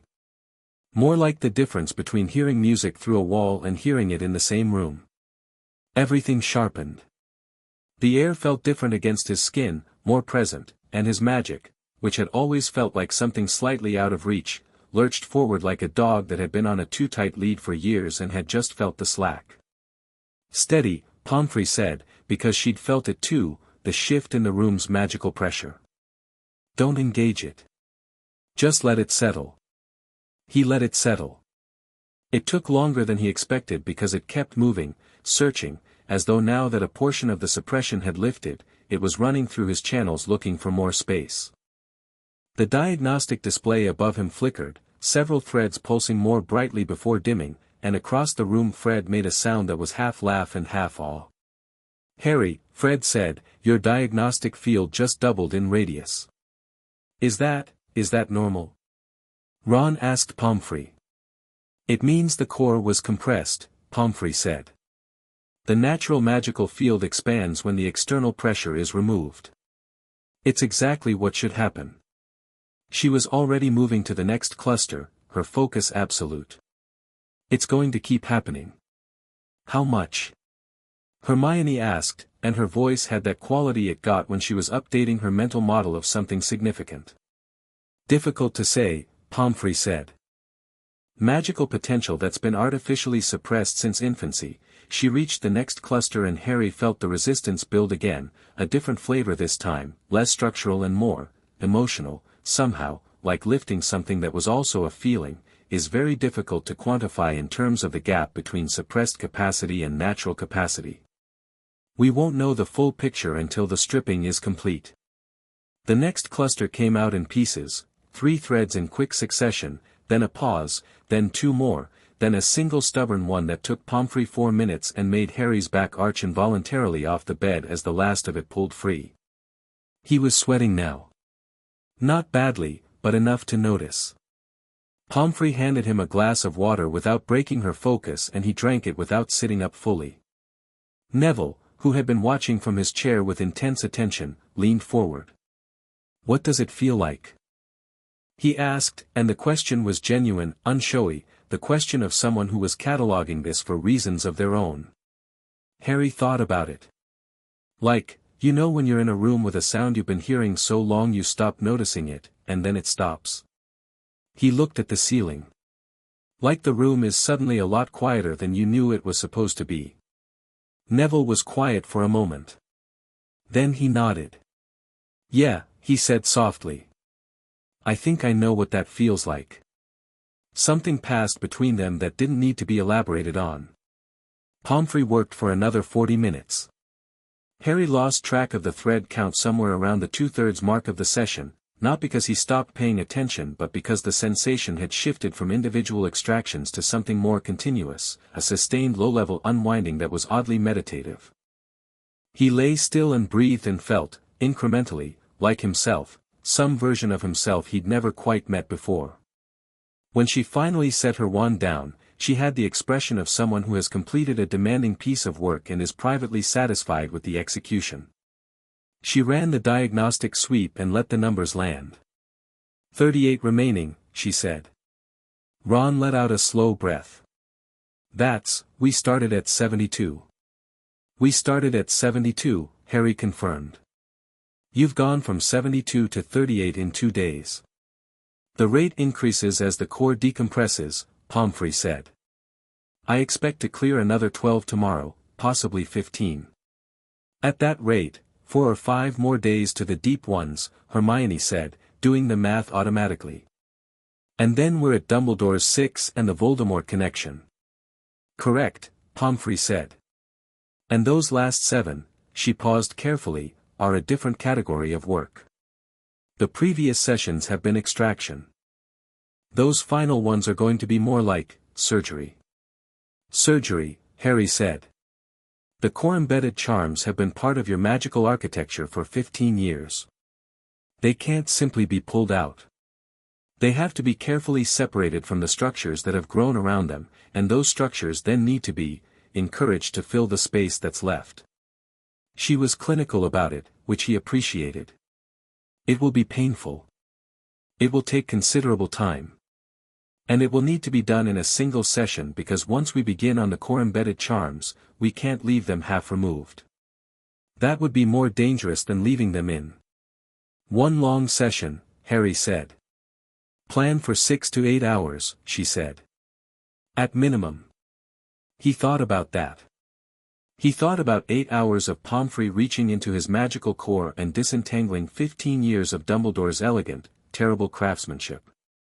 He thought about what the room would look like when she was done. Fine, he said. Sirius, who had been quiet for the last 20 minutes and had the look of a man conducting an internal argument he'd mostly resolved, stood up from his position against the wall. I need to go to Grimmauld Place tonight, he said. Regulus's room. He looked at Harry. If there are records there, and if he was compiling what I think he was compiling, you need to know what's in them before you go near Dumbledore. You need the full picture. What do you think he was compiling? Harry asked. Sirius exhaled through his nose.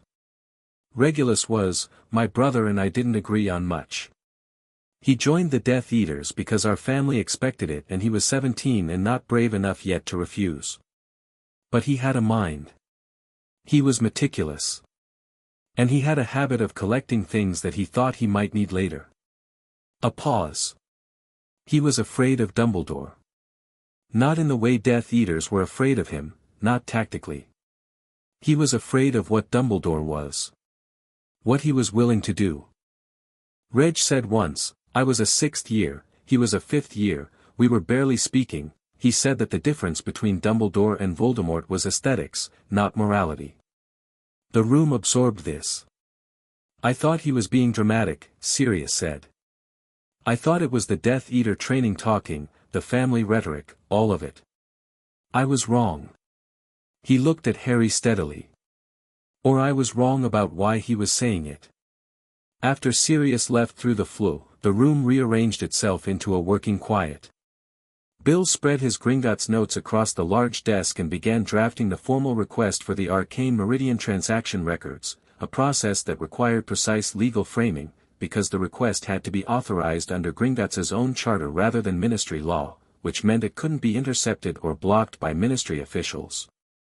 Fred and George sat together reviewing the shell company's public registration documents, which they'd obtained through channels Harry decided not to ask about, and were building a timeline of its operational history with the focused competence of people who had spent the last year running a business and understood exactly how money moved through organizational structures.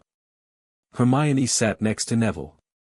They were reviewing the Dumbledore letter together, cross-referencing it against Hermione's legal notes, building the evidence architecture around it with the shared focus of two people who respected each other's intelligence. The phrase productive vulnerability, Hermione said quietly to Neville. In the legal context, that's explicit. That's documented acknowledgement that the harm was intentional and purposeful, not accidental. He wrote it down, Neville said, with a kind of wondering flatness. He was so confident no one would ever find it that he wrote it down. Arrogance, Hermione said. The same arrogance that makes brilliant people think the record doesn't matter because the story will always be theirs to control. Until it isn't, Neville said. Harry, lying on the bed listening to this, thought about the word arrogance and about how it wasn't quite right. Arrogance implied a failure of imagination. What Dumbledore had was something more than that, a genuine, deep conviction that his judgment was correct and that the harm he caused was justified by the outcome he was building toward. He didn't hide the records out of arrogance. He just didn't believe anyone who found them would have the standing to challenge him with them.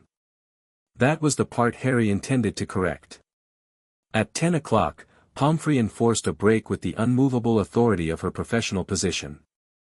She sent Bill to the guest quarters she'd arranged through the hospital wing's administrative provisions. One of the advantages of being the school's medical authority was that she had discretionary use of certain private rooms. Fred and George she sent to the room of requirement with detailed and very firm instructions that they were sleeping there and not doing anything that would require her professional attention. Ron and Hermione she sent back to Gryffindor Tower with the notes and the instruction to be back at 7 the next morning. Neville she kept. He was the last one in the room, sitting in the chair by Harry's bed, turning the copy of Dumbledore's letter over in his hands. The original had been safely stored by Pomfrey in her private cabinet with the rest of the documentation, warded with the medical confidentiality enchantments that were among the most powerful in the castle. You said you'd known for a while, Harry said. That something was wrong. Neville looked at his hands. Yeah. What gave it away? Before you found the letter. Neville was quiet for a moment, the thinking quiet rather than the reluctant kind. The way Dumbledore talked about my parents, he said eventually.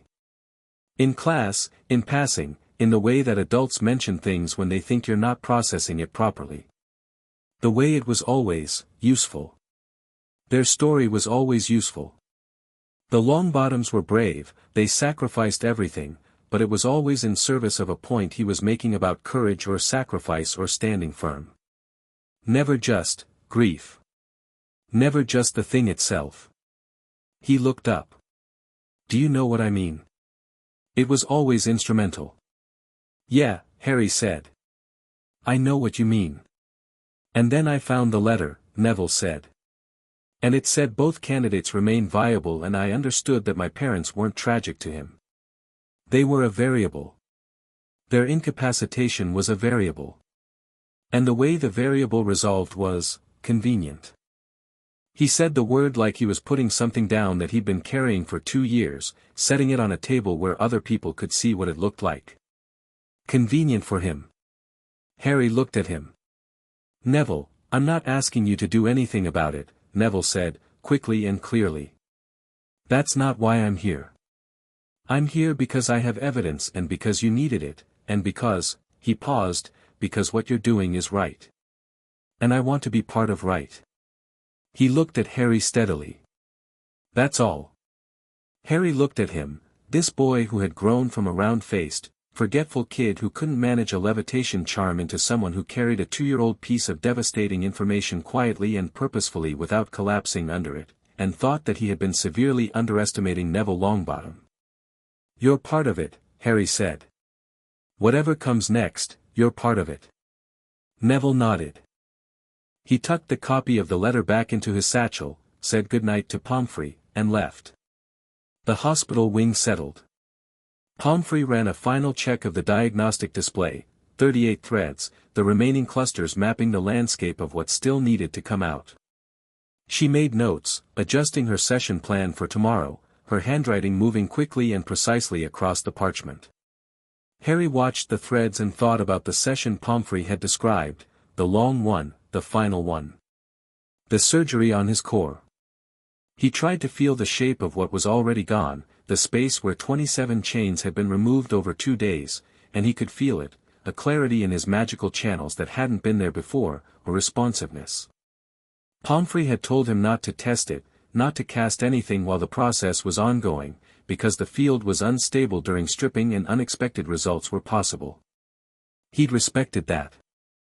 Mostly because he was genuinely a little uncertain what unexpected results looked like in this context and didn't want to find out in a hospital wing with reinforced windows.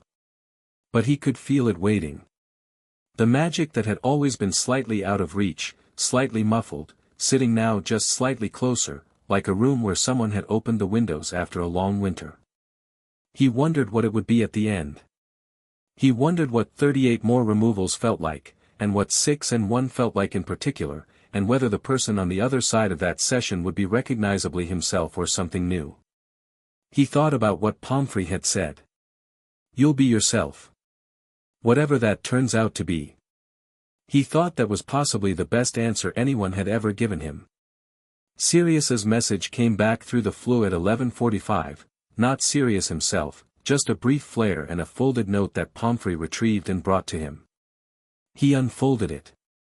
Found Regulus's room. It was warded, the ward triggered when I opened the door and gave me a message in his handwriting. The message said, I assumed it would be you, eventually. Everything is in the false floor under the desk. Use the phrase Mum used for everything good, Bellissima. I found 14 journals. I'm reading. Come to Grimmauld when you can. Harry read it twice. He thought about Regulus Black, 17 years old in a Death Eater mask, 20 years old and dead, somewhere in between having become the kind of person who warded a room and left a message for a brother he wasn't speaking to, who wrote 14 journals and hid them under a false floor and trusted that eventually someone would find them. He thought about what you had to see to make you want to write 14 journals about it.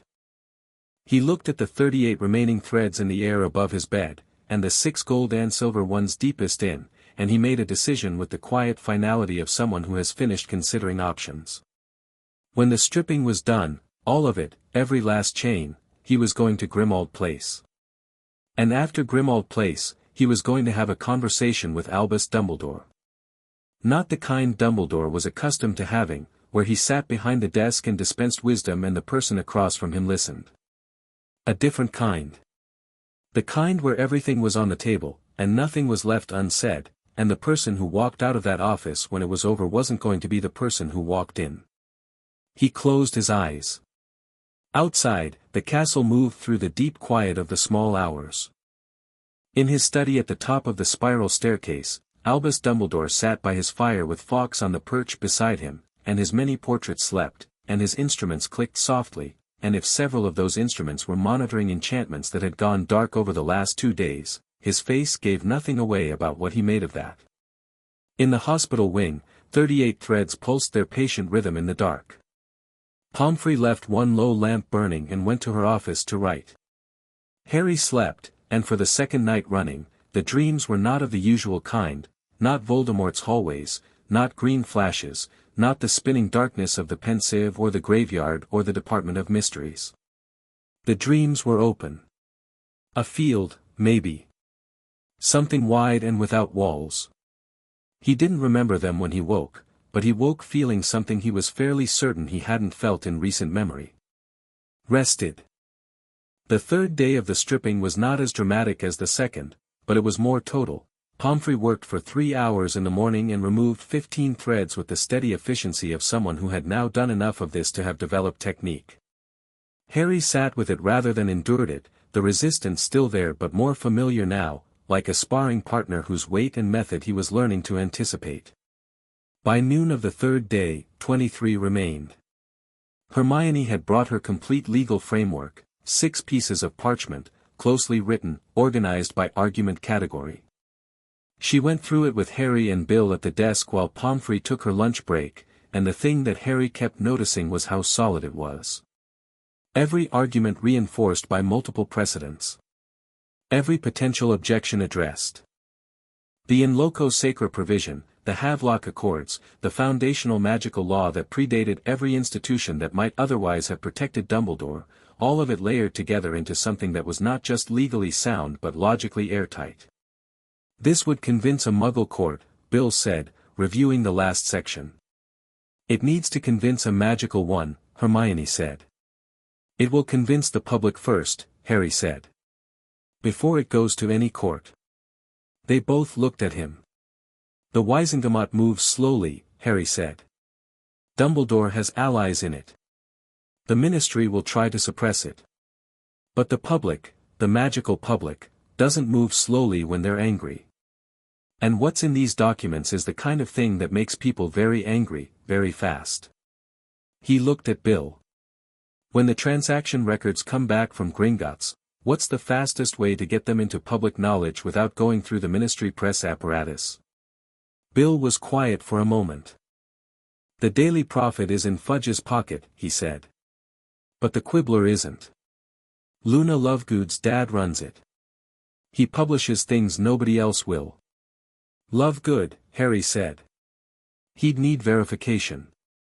He's eccentric, not reckless.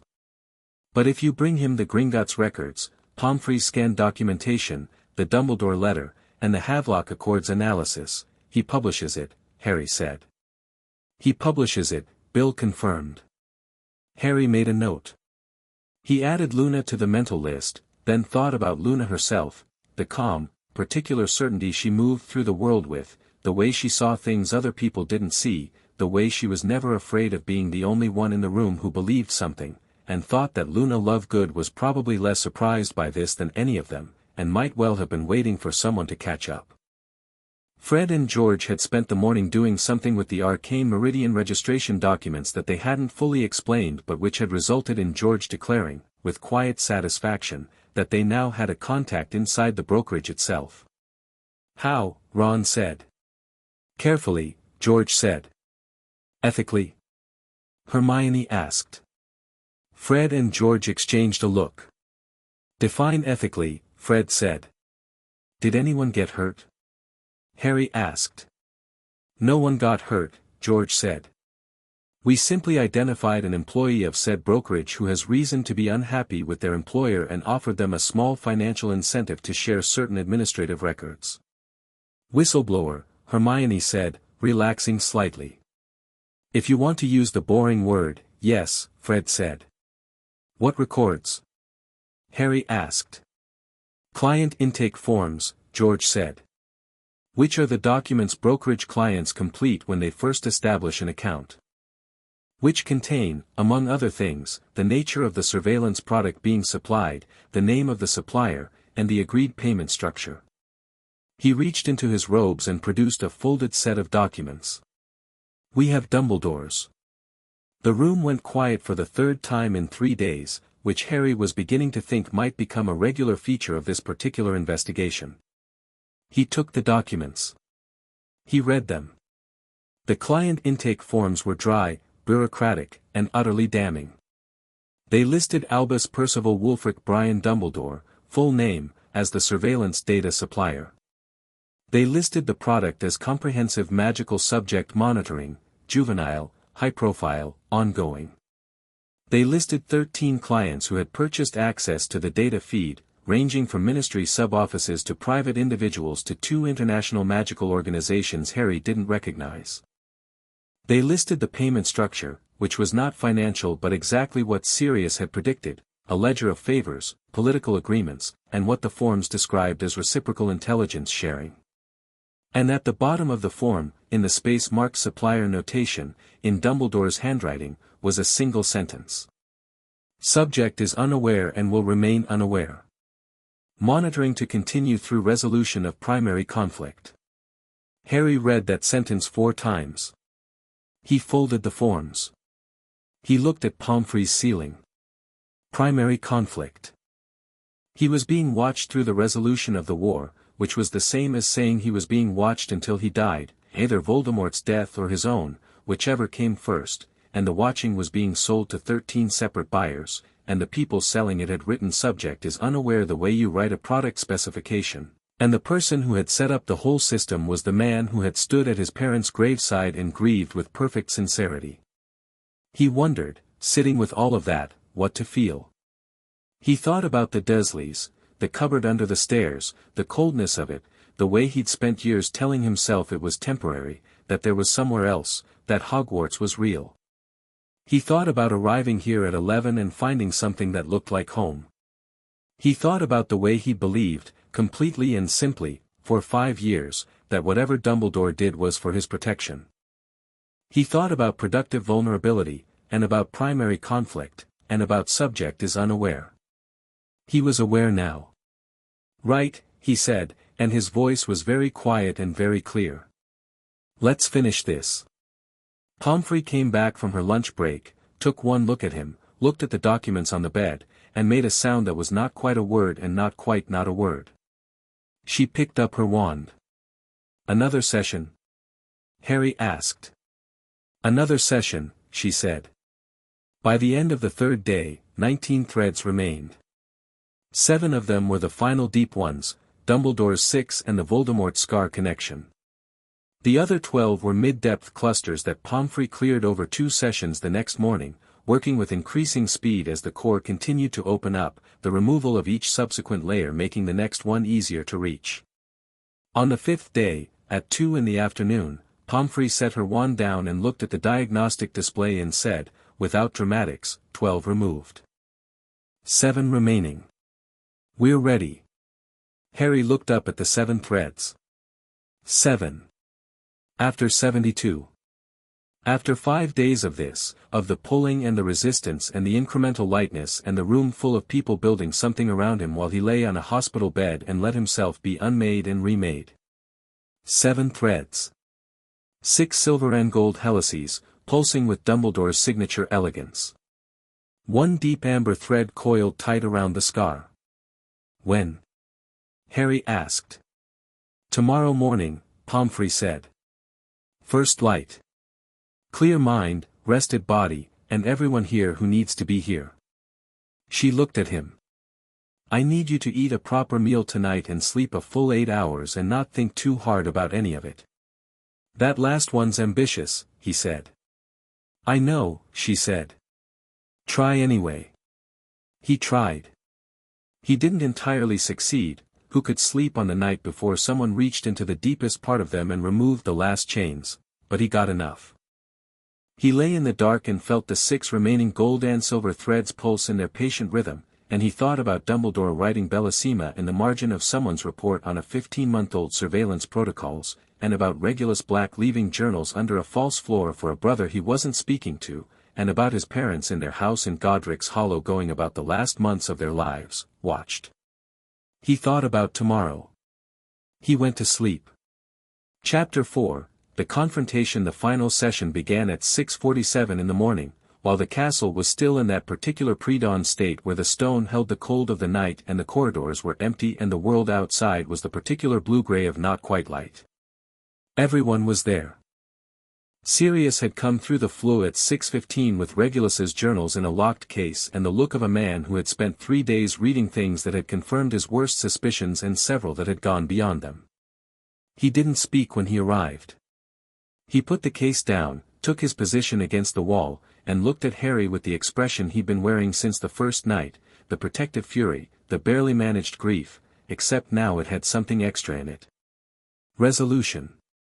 Bill was at the desk with his Gringotts transaction records, which had come back the previous evening through channels that bypassed the ministry completely, as clean and comprehensive as Harry had hoped and more damning than he'd quite expected. Fred and George were in the corner with the brokerage documents and a coded list of next steps that Hermione had reviewed and annotated. Neville sat in his chair, quiet and present, his satchel at his feet. Hermione had the complete legal file. Ron had eaten breakfast and brought enough food for everyone else, which was, Harry thought, exactly the right contribution to make to the morning. Pomfrey moved through her preparation with the focus of a surgeon. She arranged her instruments with a precision that was beyond her usual efficiency. This mattered in a way the previous sessions had mattered, but differently. Those had been extraction. This was reconstruction. "I need everyone to stay quiet unless something goes wrong," she said, addressing the room without looking up from her arrangement. "Not relatively quiet. Silent. What I'm doing requires a level of concentration that does not coexist well with background noise." She looked up briefly. "If something goes wrong, you'll know. At that point, Mr. Black and Miss Granger are the people I want active." She looked at Sirius, then Hermione. "Everyone else holds position." "Define wrong," Fred said. "Core destabilization," she said, with the briskness of someone who was not going to cushion this. "Magical discharge significant enough to affect the immediate area." Harry losing consciousness. She picked up her wand. "Those are the things that would concern me. Everything short of those is part of the process." She looked at Harry. "Ready?" she asked. He looked at the 7 threads. The 6 elegant silver-gold helices, each one a piece of Dumbledore's handiwork, layered close around the core, and the deep amber one coiled around the scar like something territorial. "Yes," he said. She began with the amber thread. He'd expected that to be last. The scar connection felt like the most dangerous thing in the room, the one with the most potential for catastrophic feedback. But Pomfrey's reasoning was clinical and sound. She wanted the Voldemort connection out first because leaving it in while disturbing Dumbledore's enchantments risked triggering it as a stress response, and a triggered scar connection during core surgery was the kind of complication she was not interested in managing. The amber thread did not want to come out. Harry had thought he understood resistance by now, 5 days of it, in varying intensities. This was different. This was not the structural resistance of something that had grown roots. This was active. The thread fought back, and the fighting back felt exactly like the scar always felt when Voldemort was emotional or close, a sharp, specific pressure behind his eyes that spread outward like cracks in ice. He gripped the bed frame and breathed. "Don't engage it," Pomfrey said, her voice absolutely level. "Don't push back. Let the resistance move through you and keep breathing." He stopped pushing back. That was the hard part. Every instinct said fight it, the way he'd always fought the scar pain, gritted through it. Letting it move through him instead was counterintuitive in the way of things that require you to do the opposite of what your body wants. The pressure built, crested. He heard Hermione make a sharp sound from across the room, and then Pomfrey's technique hit the anchor point of the charm and the amber thread came free in a single, total release that was not like the previous extractions at all. It was like a door slamming open. The diagnostic display above his bed flared bright enough that several people flinched.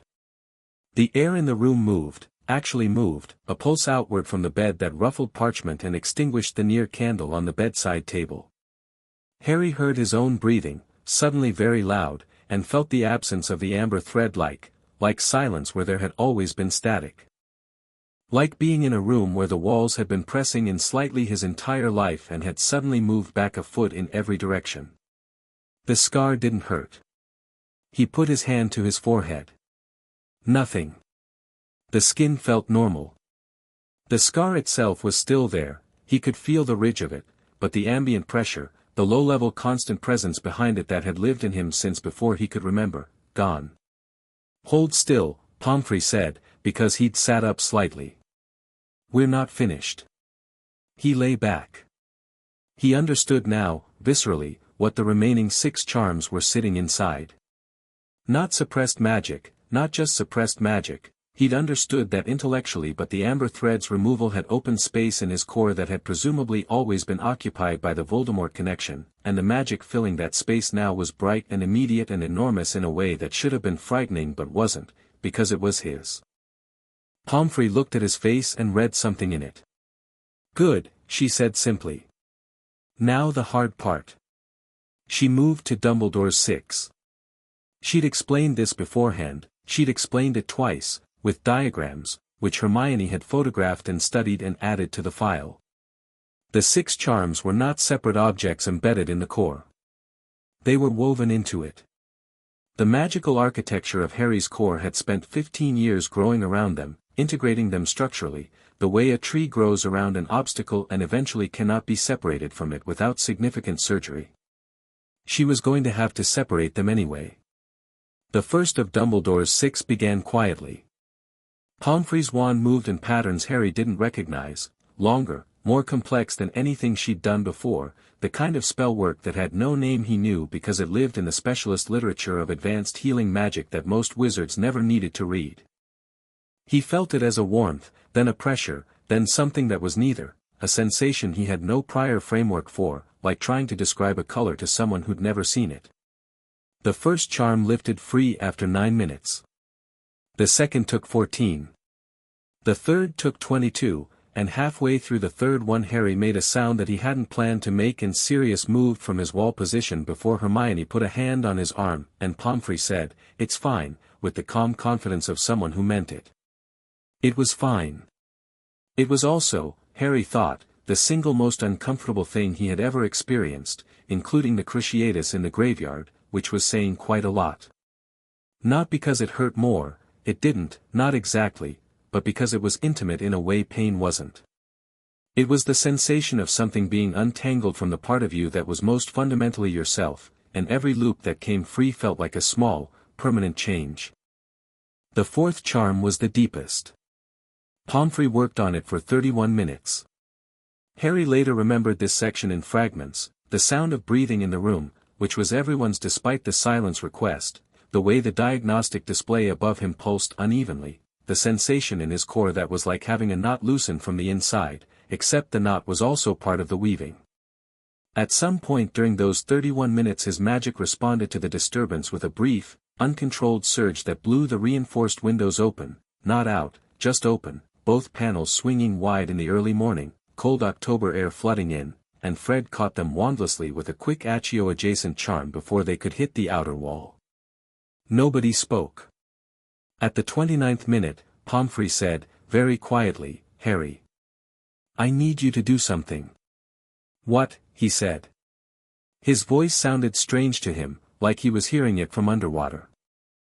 "The fourth charm has an anchor point that I can't access from outside," she said. "It's connected directly to your core's natural generating structure. I can weaken it, but I need you to release it from inside. Do you understand what I mean?" He thought about it. He thought about what he could feel, the loosening, the warmth, the specific location of the remaining tether. He thought about the let-go she'd described in the first session and the much larger, more fundamental version of that she was asking for now. "I think so," he said. "Don't force it," she said. "Find it and let it go. Like opening your hand." He found it. It was the part of his magic that had always felt like it was behind a door. The part he'd reached for his entire life and almost but not quite touched. He'd spent 5 years thinking that was his ceiling, the limit of him, the edge of what he was. He'd spent 5 years performing magic through that door, pushing against it and taking what came through, assuming that the resistance was just him. Just how he was made. He found the anchor point. He felt the last tether of the fourth charm still holding it shut. He opened his hand. The release was total. The room went white. Not an explosion, the windows were already open, and the windows were the only things that moved, swinging wider on their hinges. The white was in the diagnostic display, which blazed so brightly that Ron made a sound and covered his eyes, and in the air around Harry's bed, which seemed to be briefly lit from inside. It lasted perhaps 3 seconds. Then it settled. The room came back. The display dimmed. Harry was on his back, breathing hard, feeling like he'd run 6 miles and also like someone had given him 6 coffees and also like he'd just woken up for the very first time. "Are you conscious?" Pomfrey asked. "Very," he said. "Good. 2 more. Stay with me." The 5th came out quietly. The 6th, the oldest, the one placed at 15 months, the first thing Dumbledore had ever done to him, the 6th took 11 minutes and at the end of those 11 minutes Pomfrey set her wand down on the tray with a sound like a full stop. Silence. Harry looked at the diagnostic display. Empty. Not dim, not reduced, empty. The 72 threads that had lit the air above his bed since the first night were gone. Every single one. The display showed nothing but the clean green baseline of a healthy, unencumbered magical signature. Nobody spoke for a long moment. Then Sirius said, very quietly, "It's done." "It's done," Pomfrey confirmed. She sounded tired in the way of someone who has been running on professional competence for 6 days and has just reached the other side of it. She ran one final diagnostic sweep, checking each channel, each structure, the core itself. She checked it twice. No remaining external enchantments. The core is intact. Structurally sound. She looked at Harry over her reading spectacles. "You'll need to be careful for the next few days while everything settles. Avoid high-intensity combat magic, extended sustained spell work." "For how long?" Harry asked. "A week, ideally." "I'll need less than that," Harry said. She looked at him. She had the expression of someone who was going to argue on medical grounds and had just reconsidered whether that argument would get any traction. 5 days minimum, she said. "The core needs time." 5 days, he agreed. He sat up, and the sitting up was different from every sitting up he'd done in this room over the last 6 days. The air felt different. His own hands looked different, in the oblique way that things look different when you're suddenly seeing them without a filter you didn't know was there. He looked at the room, the people in it, the morning light coming through the open windows, the documents on the desk and the Gringotts records and the locked case with Regulus's journals, and felt the full unfiltered weight of all of it, and also felt completely capable of carrying it. "Right," he said. He looked at each of them in turn. Sirius, Pomfrey, Bill, Fred and George, Neville, Ron, Hermione. "Let's finish the preparation. We go to Dumbledore when I'm ready, not before. But I want to be ready in 5 days." "We'll be ready," Hermione said, with the confidence of someone who has a 6-piece legal document and a very detailed plan. The 5 days that followed were the most productive of Harry's life. They moved the operation from the hospital wing on the 2nd day. Pomfrey declared Harry physically discharged while maintaining him on a medical check-in schedule, which preserved her justified involvement without raising the flag of prolonged unexplained hospitalization. The room of requirement became headquarters, configured each morning into a large comfortable working space with every resource they needed. Fred and George had apparently told it what they wanted with such specificity that it had produced a room with 7 desks, a fully stocked research library section, a private floor connection, a kitchen corner that produced food on request, and what appeared to be a small but functional press room, complete with a printing apparatus that George looked at with a reverence bordering on spiritual. Xenophilius Lovegood came on the 3rd day. Luna brought him, which made more sense the moment Harry thought about it. Of course Luna had known something was happening, she always knew things like that, with the serene confidence of someone who simply paid closer attention than other people. She introduced her father to Harry with the quiet pride of someone introducing two people they like to each other, and Xenophilius shook Harry's hand with the absent-minded intensity of a man whose mind was doing about 15 things simultaneously and managed to land fully on each one for the moment it was needed. He read all the documents in 2 hours. He drank 3 cups of tea and didn't appear to notice any of them. He looked at the brokerage client intake forms for a long time and then set them down and looked at Harry. "This will cause significant disruption," he said. "Yes," Harry said. "The ministry will attempt to discredit the publication. They'll try. The Prophet will run counter-stories. I expect so." Xenophilius picked up the forms again. He looked at Dumbledore's handwriting. "Subject is unaware and will remain unaware." He set them down.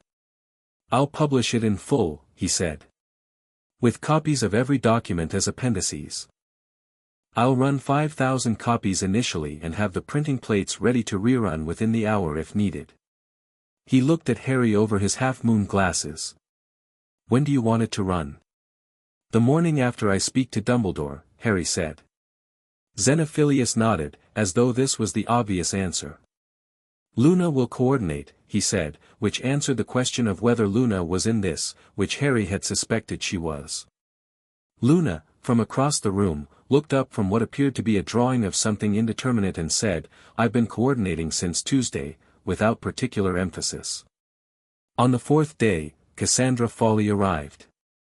She was small, sharp, and approximately 70 years old, with the bearing of someone who had been in every significant magical legal proceeding of the last 4 decades and had won most of them. She wore dark robes that managed to look simultaneously professional and like she didn't care what anyone thought, which Harry suspected was a carefully maintained balance. She came into the room of requirement, accepted a cup of tea from the kitchen corner, sat down, and read Hermione's legal framework from beginning to end without comment. When she finished, she looked at Hermione. "How old are you?" she asked. 15, Hermione said. "You should have been a barrister," Fawley said. "This is excellent work. I have 2 corrections and 4 additions. The core argument is sound." She turned to Harry. "The Havelock Accord submission alone would be enough for a preliminary Wisengamot hearing. The in loco sacra provision, if argued correctly, bypasses the hearing process entirely and goes directly to mandatory enforcement." She paused. "Has it ever been invoked?" "Never," Hermione said. "Then there's no precedent to argue against it," Fawley said. "Which means the only defense available is to challenge the validity of the provision itself, and challenging the validity of foundational magical law in front of the Wisengamot would require overturning approximately a third of magical Britain's legal framework. Which no one will do." A pause. "Dumbledore might try." "Let him try," Harry said. Fawley looked at him for a moment with the expression of someone recalibrating a previous assumption. "Yes," she said. "All right." She turned to Sirius. "You're the godfather. Legally, you are his closest guardian since his parents' death. Your rights were suspended by Azkaban but were never legally terminated because your conviction was never formally recorded. You were imprisoned without trial, which means the conviction doesn't exist, which means the suspension doesn't exist, which means, I'm still his legal guardian," Sirius said. "You're still his legal guardian," Fawley confirmed. "Which means Dumbledore's placement of Harry with the Dursley family was done without legal authority, because no competent guardian had consented, because the only guardian capable of consenting was in Azkaban on a charge that was never formally filed." She looked at Harry. "The Dursley placement was illegal. The monitoring protocols were illegal. The surveillance sales were illegal. And all of it was done to a person who had a living legal guardian with full rights that were being actively suppressed." She picked up her tea. "I'm going to enjoy this case enormously." On the evening of the 4th day, Sirius brought the relevant sections of Regulus's journals. He read them aloud, because some things needed to be heard in a human voice rather than encountered silently on a page. The room listened. The journals were meticulous. Regulus at 18, 19, 20, writing with the precision of someone who knew he was compiling evidence, who understood that he might not survive to use it himself but was building something for someone else to find. He documented the surveillance network. He documented 3 instances of Dumbledore meeting with representatives of what became Arcane Meridian's predecessor organization. He documented conversations he'd overheard in Death Eater circles about the quality of the intelligence on the Potter family that was somehow always current and always accurate. He'd drawn his conclusions in plain language, without embellishment, and the conclusions matched exactly what Harry's scan had shown. He'd also documented something else. 2 entries near the end, written in a slightly less steady hand. I found what I believe to be the primary mechanism of V's immortality. It's worse than anything I could have imagined. I've been trying to understand what D knows about it and whether D's handling of the Potter situation is connected to his knowledge of this mechanism. I believe it is. I believe D knows what V did and is using HP as the instrument of its undoing, deliberately, knowingly, without the child's knowledge or consent. I believe D considers this acceptable. I believe D is wrong. I have begun to act. If this works, I will be dead before anyone reads this. If you're reading this, Sirius, and I believe you will be, eventually, because you're stubborn and you love me even when we were both too proud to say it, then I'm sorry it took me this long to be brave. Tell Mom I loved her, even though she was terrible. R.A.B. Sirius did not attempt to control his expression during the reading of that entry. He read it, and his voice stayed level only because he was holding it level by main force, and when he finished, he set the journal down and looked at the wall for a moment. Nobody said anything, because there was nothing to say. After a moment, Harry said, he was right about Dumbledore knowing. Yes, Sirius said. And he was right about the mechanism. The room understood that Harry wasn't elaborating on the mechanism, and the room accepted this. Some things were still his, still private, and this was one of them. What mattered for the present purpose was that Regulus had documented it. That it was in the record. That it was part of the picture they were building. He was braver than I gave him credit for, Sirius said quietly. A lot braver. He left you a message, Harry said. He warded the room knowing you'd be the one to open it. He knew I'd come back to that house eventually, Sirius said. He was right about that too. On the morning of the 5th day, Harry woke at 5 a.m. and lay in the dark of the room of requirement sleeping section and did a very simple test. He cast Lumos. The light that filled the room was immediate, brilliant, and considerably more substantial than any Lumos he'd ever cast before.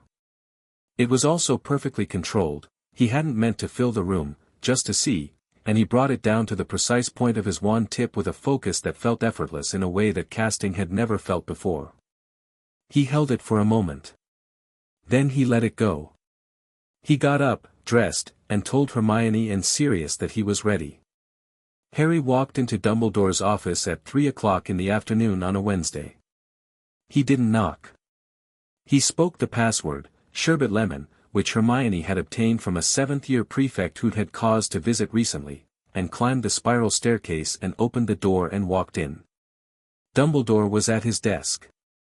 He looked up, and the expression on his face when he saw Harry was, readable, in a way Dumbledore's face usually wasn't. There was the benevolent warmth, yes, deployed with the automatic ease of long practice. But underneath it, clearly, to anyone who had spent the last 5 days learning to read exactly this face, assessment. Calculation. The specific attention of someone who has been waiting for something and is now determining whether this is it. Harry, he said, warmly. This is unexpected. Please, sit down. No thank you, Harry said. He stopped in the middle of the office, which felt deliberate because it was deliberate, not too close to the desk, not at the door, in the center, on his own terms. I'll stand. The portraits on the walls were doing their usual background shuffling, the painted headmasters and headmistresses moving between their frames with the practiced discreetness of people performing obliviousness. Harry noted which ones moved more carefully than others. He'd been told about Phineas Nigellus's habit of reporting back, and he'd made a specific point with Sirius about that, and Sirius had handled it. Dumbledore folded his hands on the desk. He had the air of a man who was going to let this play out on its own terms, which was itself a form of control.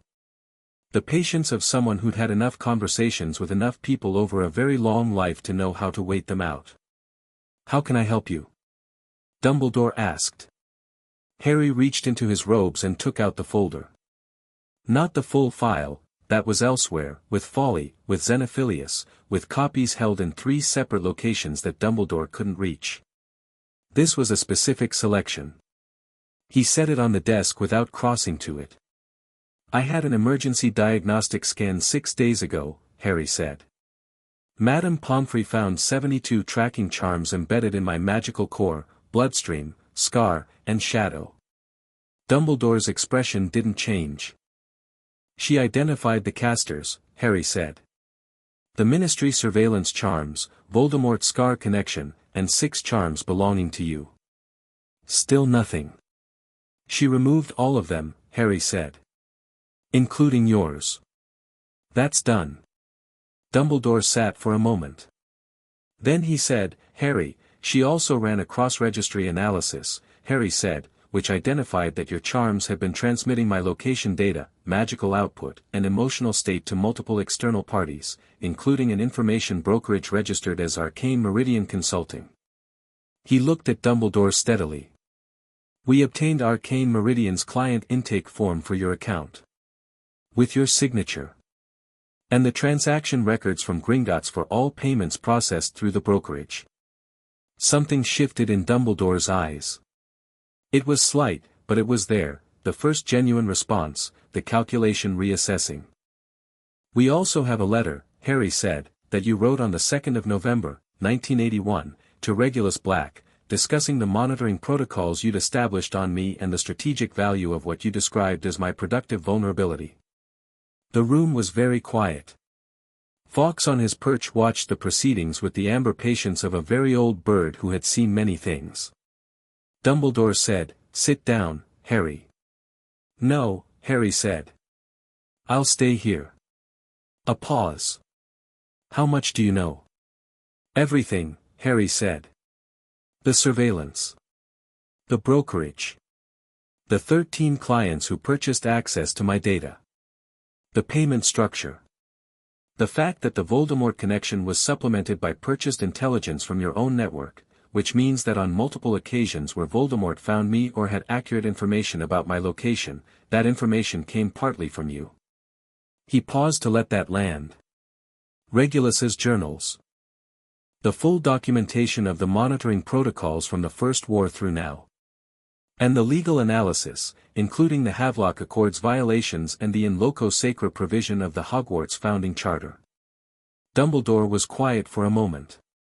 The warm expression had not entirely left his face, it had just changed character, become something more complicated. He leaned back slightly in his chair. "I expect," he said, "that you are very angry." "I'm not angry," Harry said. "I'm informed." Dumbledore studied him. "You are remarkably composed for someone who has just, don't," Harry said. The word landed cleanly, without heat. "Don't manage me," Harry said. "Don't assess my emotional state and calibrate your response to it. I'm not here for a pastoral conversation. I'm here because you deserve to know that this is over, and I wanted to tell you myself." Something moved through Dumbledore's face then, something genuine, Harry thought, possibly for the first time in the conversation. Not fear, not anger. Something older than both. "May I explain," Dumbledore said, "my reasoning?" "Yes," Harry said. "Because it's important." Dumbledore rose from his desk and moved to the window. He stood with his back partially to Harry, looking out over the grounds, and the posture wasn't evasion, it was the movement of someone who needed space to speak honestly.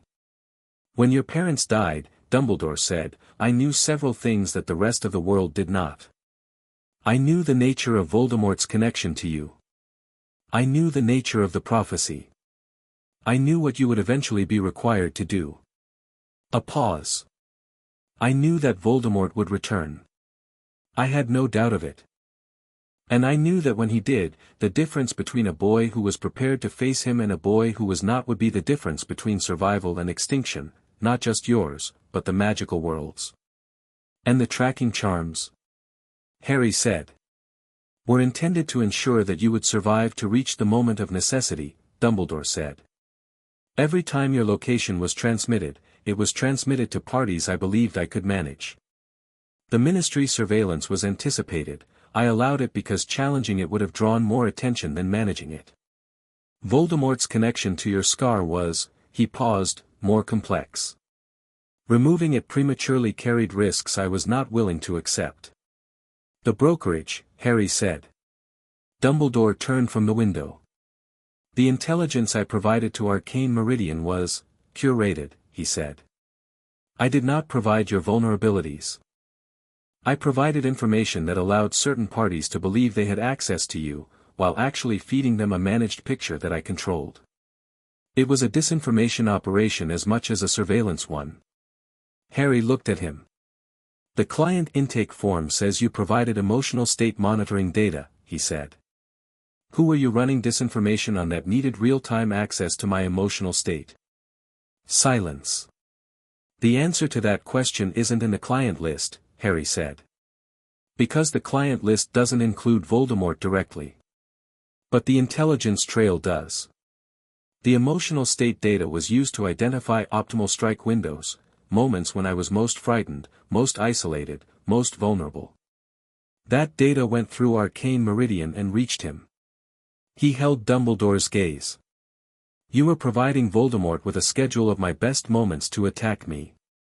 I was never. Dumbledore stopped himself. Not intentionally, Harry said. Maybe. But the brokerage sold to everyone, and you knew that, and you provided the data anyway, because the greater good required that I remain in a state of productive vulnerability, and if Voldemort occasionally found that window, that was acceptable within your calculations. He paused. Wasn't it? The silence was different now. Not the strategic silence of a man deciding how much to admit. The silence of a man looking at a true thing he has been not looking at for a very long time. I believed, Dumbledore said quietly, that the end result would justify the means by which it was reached. I know, Harry said. I know you believe that. I even understand how you got there, 30 years of a war, a prophecy that put the entire weight of it on a child, a genuine love for the magical world that I think is real, whatever else is true. He looked at Dumbledore steadily. But the belief that the end justifies the means is exactly what Voldemort believes. The difference between you has always been the ends you're working toward, not the methods you're willing to use. And the methods you've used on me, he let the sentence find its own end. Dumbledore sat down.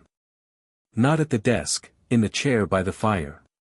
He sat down with the movement of a very old man, the movement of someone for whom the structural support of a chair has suddenly become necessary. What happens now, he said. Tomorrow morning, Harry said, the Quibbler publishes the complete documentation. The scan results, the brokerage records, the client intake forms, Regulus's journals, the full legal analysis. He watched Dumbledore's face. The public will have the information. After that, Cassandra Fawley files the Havelock Accord submission and the In Loco Sacra application simultaneously. The Wisengamot will be required to respond. The Wisengamot will, Dumbledore began. We'll have to act in public, Harry said, because the Quibbler will have already published. Whatever they do will be visible. And Fawley is very good at making sure things stay visible. He paused. You should know that Sirius has also filed the documentation of his illegal imprisonment and his reinstatement as my legal guardian. Those are already processed through a separate channel. As of this morning, he is legally my guardian and his Rights More Actions request aborted. Write the next chapter now. Chapter 5, The Fallout. The Quibbler hit Wizarding Britain at 7 in the morning on a Thursday, and by 7:15, the Owls had started.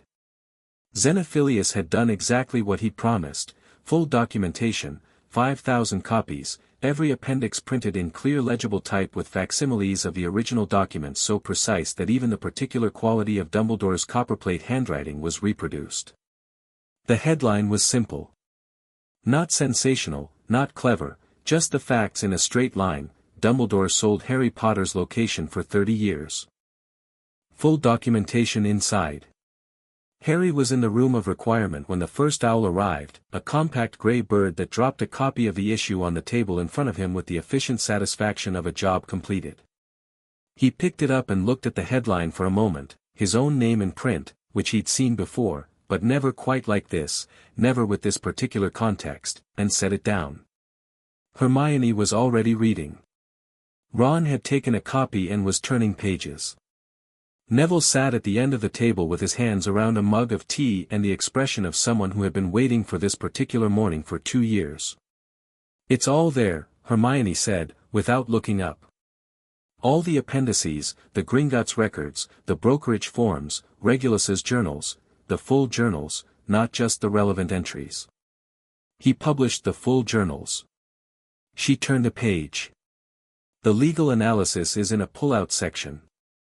Folly's going to," a second owl arrived. Then 3 more simultaneously. Then what could only be described as a wall of owls, arriving through the room of requirement's high windows in a feathered, chaotic wave that deposited letters, newspapers, and messages across every available surface before departing with the urgency of birds who had more deliveries to make. Fred appeared from the sleeping section with his hair at an angle, looked at the owl situation, and said, "The public is awake." "The public," George said, appearing behind him, "is very much awake." The owls kept coming. Harry sorted through the first wave with the quick triage of someone who'd spent 5 days learning to read a situation's architecture. He set aside anything from names he didn't recognize, anything that looked like a ministry owl, anything that had the particular sealed wax officious look of official correspondence. What was left was still substantial: people he knew, people Sirius knew, people who had read the issue and were writing within the first 20 minutes of its circulation. Remus Lupin's letter was 3 pages. Harry read it once, set it aside, and read it again, because the first read had landed in a particular place and he wanted to make sure he'd understood it correctly. He had. The letter was not the defensive confusion of a Dumbledore loyalist processing bad news. It was the letter of a man who had been sitting with his own doubts for years and had just had them documented in print. Remus had known, he wrote, that something was wrong with the way Harry was being managed. He'd said so, twice, to Dumbledore directly. He'd been gently, thoroughly, professionally talked out of it both times. He wrote, "I am sorry that I was persuadable. I won't be again." He offered everything he had. Harry wrote back 3 sentences, "I know. I need you in London this week. Bring everything you remember from those conversations with Dumbledore." Tonks's letter arrived 4 minutes after Remus's, which meant she'd gotten the Quibbler at the same time and written at approximately the speed of someone who had not needed much convincing. It was shorter than Remus's and consisted primarily of the information that she had already told 3 colleagues at the ministry, and 2 of them had gone pale and 1 of them had gone to find coffee as a displacement activity, and that the Auror office was going to be interesting today, and that she was available for whatever was needed. Moody's letter was 2 words. About time. Below it, in smaller print, knew something was wrong. Never could prove it. Call on me. Harry stared at that for a moment. Then he said it with the important pile. The ministry owl arrived at 7:43, distinguishable by its size, its ministry gold leg band, and the 3 official seals on the envelope, which was the bureaucratic equivalent of clearing its throat loudly. Harry picked it up, turned it over, and held it without opening it. "What does it say?" Ron asked. "Haven't opened it yet." "Why not?" "Because I want to finish reading the important ones first," Harry said. He read 4 more personal letters, from people whose names he barely knew but who wrote with the specific weight of people who had been watching the edges of this for years and had never had the language for what they were seeing, and then he opened the ministry letter. It was from Cornelius Fudge. It demanded Harry present himself at the Ministry of Magic no later than noon to answer questions pertaining to the publication of classified surveillance documentation. It used the phrase serious legal consequences twice and national security implications once. It had Umbridge's counter-signature at the bottom, which meant she'd either drafted it or read it before it sent, which meant she'd been awake since before 7. Harry read it, then passed it to Hermione. She read it, then passed it to Folly, who had arrived at 7:30 with a briefcase, a breakfast pastry, and the bearing of a woman who had been anticipating this particular letter since Tuesday. Folly read it, took a bite of her pastry, and said, "Don't go. Don't go." Ron said, "Don't present yourself at the ministry. Don't acknowledge the summons. Don't respond." She looked at Harry. "The summons is issued under ministry surveillance regulations, which require that the subject of surveillance acknowledge ministry jurisdiction over the data. If you respond, you implicitly accept that jurisdiction. If you don't respond, it forces them to escalate, and every escalation is visible and documented and lands badly in the current public environment." She looked at the letter. "Let them escalate." "What do they escalate to?" Hermione asked. "They attempt to send orders," Folly said. "Which would be a catastrophic move on their part because attempting to arrest a minor for publishing documentation of illegal surveillance conducted on that minor is, well." She smiled, and the smile had a quality that Harry was beginning to recognize as her working expression. It would be a fascinating morning. Harry looked at the ministry letter for another moment. Then he set it on the fire pile. By 9 o'clock, the room of requirement had become something new.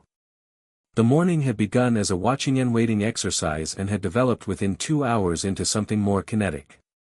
People were arriving, through fluke connections, through the school's main entrance, through channels that various people had spent 5 days establishing.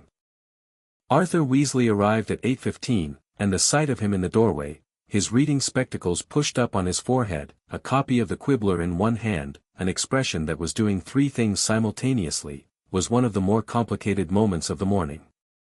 Ron stood up. He and his father looked at each other for a moment with the particular communication of people who have had the same conversation in their heads before having it aloud. "You knew," Arthur said to Ron. Not accusatory. Just placing it. "Since the start," Ron said. "I was going to tell you." "After," Arthur said. "After we had everything we needed," Ron said. "Because I knew you'd want to go to Dumbledore directly, and we weren't ready for that." Arthur Weasley looked at his son for a long moment, with the expression of a father recalibrating. Then he crossed the room and put a hand on Ron's shoulder briefly and looked at Harry. "What do you need from the ministry?" he asked. Harry had thought about this. He'd thought about it specifically in the context of Arthur, who was genuinely good and genuinely compromised by his position and who couldn't do the things Fred and George or Bill could do, but who could do things none of them could. "Access to the improper use of Magic Office's historical records," Harry said. "The monitoring logs for the last 5 years. If the ministry's surveillance charms were transmitting data about me, those transmissions will be logged." "I need the logs." Arthur nodded slowly. "Those are internal records. I'd need a reason to access them." "You have a reason," Harry said. "A published journalistic investigation citing ministry surveillance irregularities constitutes sufficient grounds for an internal audit request under the ministry's own charter, Section 12. Arthur looked at him. "How do you know Section 12 of the ministry charter?" "Hermione," Harry said. Arthur looked at Hermione, who looked back at him with the expression of someone who had memorized the ministry's own founding documents and was not embarrassed about it. "I'll file the audit request this morning," Arthur said. "Before anyone in the minister's office thinks to block the mechanism." He looked at Ron. "Your mother is going to," "I know," Ron said. "She's going to need some time." "I know that too," Ron said. "Dad, does she know about the letter? The November 81 letter?" Arthur was quiet for a moment. "She read it this morning," he said. She's at home. She needs time." He paused. "She's not defending him. It's complicated for her. She's been trusting him for 30 years. "I know," Harry said, and meant it without any edge, because it genuinely was complicated, and he genuinely understood what 30 years of trust looked like when it broke. Arthur left at 8:40. At 9:15, something happened that none of them had directly planned for. Severus Snape walked through the door. He was carrying a copy of the Quibbler, which he set on the nearest desk with the specific care of a man who had been holding it for the last hour and needed to put it down.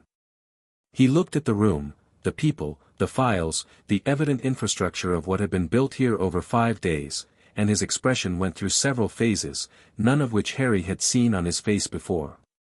Then he looked at Harry. "You could have told me," Snape said. The room went cautious.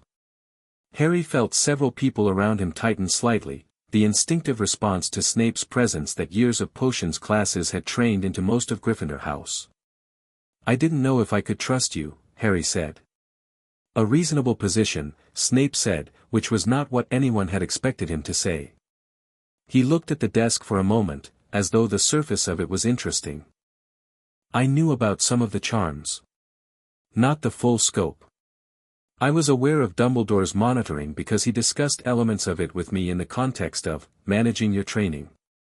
Your preparation." He paused. "I was not aware of the brokerage." "What would you have done if you had been?" Harry asked. Snape looked at him. It was the kind of look that was doing real work, not the contemptuous assessment he usually deployed, and not anything softer either. Something more complicated, more honest. "I don't know," he said, which was also not what anyone had expected. "I believed, as Dumbledore believed, that the outcome justified the management of the process." "The brokerage," he stopped. "The brokerage is different. Providing surveillance data to dark adjacent organizations, to anyone who would pay, that is not management. That is something else. It's trafficking," Folly said, from the corner. "In a legal sense, trafficking in personal data of a minor with the intent to enable harm constitutes a specific category of magical crime under the Havelock Accords." Snape looked at Folly with the expression he used for people who had just said something he respected and was reluctant to show it. "Yes," he said. "That is a correct characterization." He looked back at Harry. "I have information," he said. "From the last several years. Conversations. Decisions. Things that Dumbledore told me in the context of the Order that I understood as strategic and now understand as something else." He paused. "I will not testify publicly. The reasons are, your cover," Harry said. "You're still in the Death Eaters." Snape's expression shifted very slightly. "I will provide a sworn private deposition," he said. "To Folly. Under Wizengamot's seal. It won't be public testimony but it will be on record." He paused. "For what it is worth." "It's worth something," Harry said. "The occlumency lessons," Snape said, which seemed to be a change of subject but wasn't, exactly. "I was told to teach you occlumency to close your connection to the Dark Lord. I was also told, by Dumbledore, to make them difficult enough that you would struggle. That they should be, challenging in a particular way." Harry looked at him. "He wanted you to improve slowly," Snape said. "Not to fail entirely. But slowly. Because a closed connection was less useful to him than a partially open one that he could monitor through you." He said it with the flat precision of a man reporting something he finds disgusting. The room absorbed this. Fred, from the corner, made a sound that was not quite a word. "The Order meetings," Snape continued. "When information about your location or situation was shared in Order meetings, that information was subsequently transmitted through Dumbledore's monitoring network within 24 hours of each meeting. I documented this pattern approximately 18 months ago and did not know what to do with the documentation." He reached into his robes and took out a folded piece of parchment. "Now I do." He set it on the desk next to the Quibbler. Harry looked at it. He looked at Snape.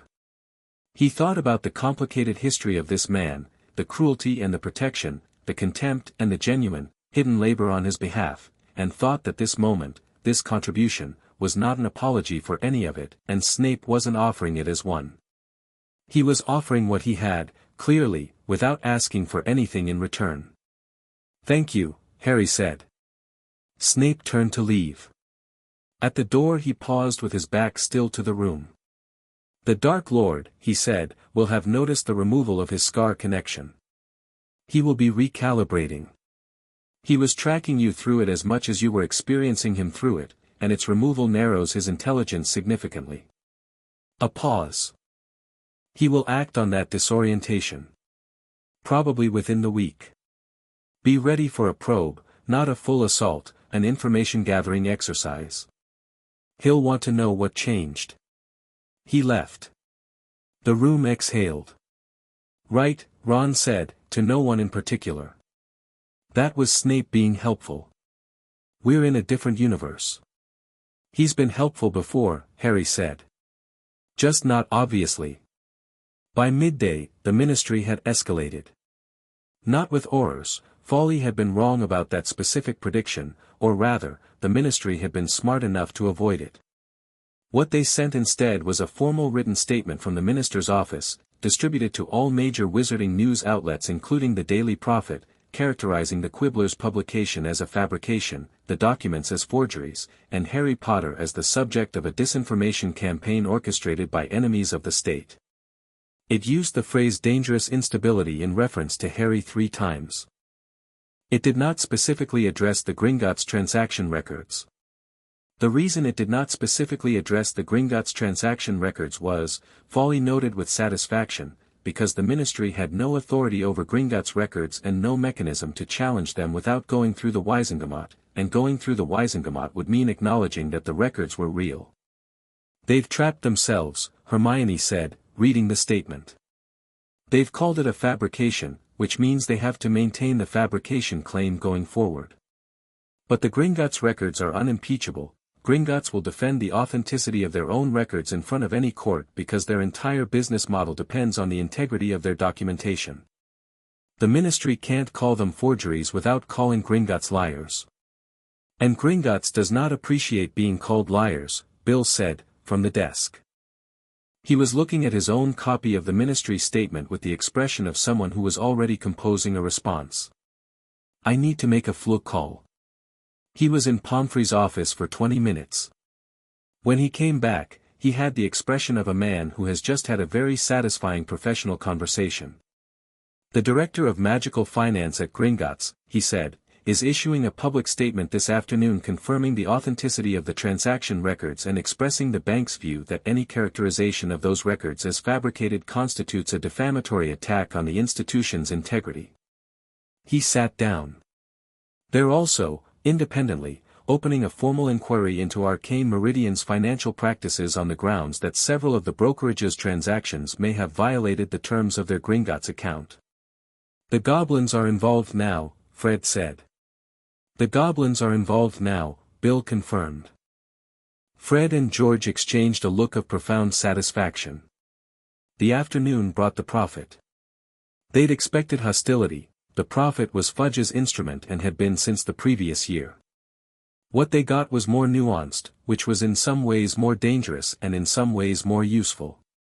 The Prophet's front page ran a headline that said Dumbledore Controversy, What We Know and What Remains Unverified, which was not a ringing endorsement of the Quibbler story but was notably not the flat denial that the Ministry had issued. The article was careful, hedged, citing the Gringotts records as apparently authentic and noting that Dumbledore had not yet made a public statement. "Rita Skeeter," Hermione said, looking at the byline. Harry looked at it. "She's being careful," he said. "She wants to be on the right side when this settles." "She wants to be on the winning side," Ron said. "Which right now she's calculating is us." "Then let's make sure she's right," Harry said. He looked at Hermione. "Skeeter had information about me during the Triwizard Tournament. Things she couldn't have known without access to private conversations. She was getting it somewhere." He paused. "Not from the brokerage, she's too direct for that kind of source. From someone close to me. Someone who had access." He thought about it. "I want to talk to her." Hermione's expression did something complicated. Harry, I know what she is, Harry said. But she's currently the most read journalist in Wizarding Britain who isn't already owned by the Ministry, and she has her own grievances with Dumbledore from the tournament coverage being shut down. She's useful. He paused. And I know something about her that she'd rather I didn't. This was a reference to the Animagus situation, which Hermione had documented in a jar the previous year and which remained, as far as Skeeter was concerned, a very effective motivator. Harry didn't enjoy using it, but he'd spent 5 days learning that the people who'd run his life for 15 years had played the long game ruthlessly, and he was capable of short-term pragmatism when the situation required it. I'll arrange it, Hermione said, with the expression of someone accepting that pragmatism is occasionally necessary. Skeeter arrived at 4 o'clock, through the room of requirements flew, with a quick quotes quill in her bag and the calculating attention of a woman who was deciding in real time whether this was the story that made her career. Harry told her everything that was already public, nothing beyond what was in the Quibbler, nothing that compromised ongoing operations. He told it clearly, directly, without the evasions she was accustomed to from sources and without the false intimacy journalists sometimes tried to build. He answered her questions when they were relevant and redirected when they weren't. At the end, she looked at him across the table. "You're 15, she said. "I'm aware," he said. "How are you this composed?" "Practice," he said. "And I'm not composed. I'm focused. They're different things." She studied him for a moment with the particular attention of someone who makes their living reading people. "You want a follow-up story," she said. "Specifically timed." "The morning of the Wisengamot filing," he said. "I want an exclusive on the in loco sacra invocation, with the full text of the application. It's a provision that's never been used in recorded history." "That's a story." "That's a story," she agreed. Her quick quotes quill was already moving. "And what do I get if I play this straight?" "No embellishment, no speculation, just the documented facts." "You get access," Harry said. "Every development, in sequence, before anyone else. On the record." She clicked her quill closed. "Deal," she said. After she left, Ron said, "That went better than I expected." "She wants to be on the right side of history," Neville said, from his chair. "People underestimate how much that motivates journalists. They think it's all sensation, but most of them got into it because they believed in something." Everyone looked at him. He looked back at them. "My gran subscribes to 6 newspapers," he said. "I've been reading journalism theory since I was 8. "What?" At 5 o'clock, Voldemort made his probe. It came through the most obvious channel, a dream, except not quite a dream, the specific quality of deliberate mental intrusion that Harry had experienced through the Scar connection before. Except now the Scar connection was gone, and what reached him instead was crude, blunt, lacking the precision of the old link. It was like someone shouting through a wall they'd always previously been able to open. Harry was in the room of requirement, going over the Wisengamot filing timeline with Folly, when he felt it, a pressure behind his forehead, a reaching quality, something searching for a door that was no longer there. He closed his eyes. He let himself feel the shape of it, where it was pushing, what it was looking for. It wanted to know about the Scar. It wanted to know what had changed, where the connection had gone, whether Harry was diminished or damaged or dead. He felt something that was almost like amusement. He didn't engage it, didn't push back, didn't try to communicate through it.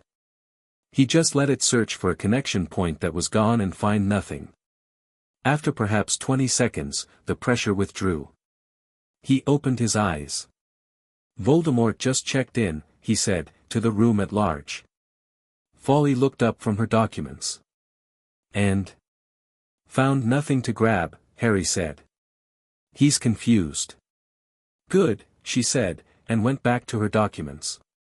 "That's it?" Fred said. "He probed and you just sat there." "He was looking for the Scar connection," Harry said. "There isn't one anymore. From his end it probably looked like I was dead or occluded to a level he couldn't penetrate." He thought about it. Either way, he doesn't have a red on me. He'll have to try something physical if he wants information, and physical operations take time to plan. Snape said a week, Ron said. Snape said probably within the week, Harry said. Which means we have time. He looked at the timeline on the table. Folly, can we move the Wisengamot filing forward? To when? She asked. Day after tomorrow. It's possible, she said, with the expression of someone doing rapid calculations about 3 days' worth of preparation. I'd need to work tonight. I'll help, Hermione said, already reaching for her notes. Folly looked at her. You know, she said, in 30 years of legal practice, I've never had a 15-year-old assistant. Is that a problem? Hermione asked. It's a novelty, Folly said. Which I find I don't mind. She spread the filing documents. Come here. The evening brought Molly Weasley. She arrived through the flue at 7, unannounced, and the particular way she arrived, stepping through with the careful deliberateness of someone who has been pacing outside a decision for most of the day and has finally made it, told Harry something before she'd said a word. She looked at Harry.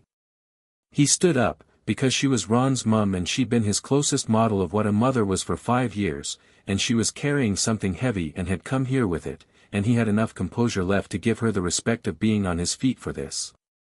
I owe you an apology, she said. Her voice was steady in the way of someone who has practiced it. You don't, Harry said. I defended him, she said. Not today, not about this specifically, but, over the years, when things have been wrong, and you've been unhappy, I've told myself that Dumbledore knew best. That there were reasons. That the greater good required, things. She stopped. I used that phrase once. Greater good. I said it to Arthur about you, after your second year, when we could see you were struggling. I said Dumbledore knew best. Her voice was quiet. I should have trusted what I could see.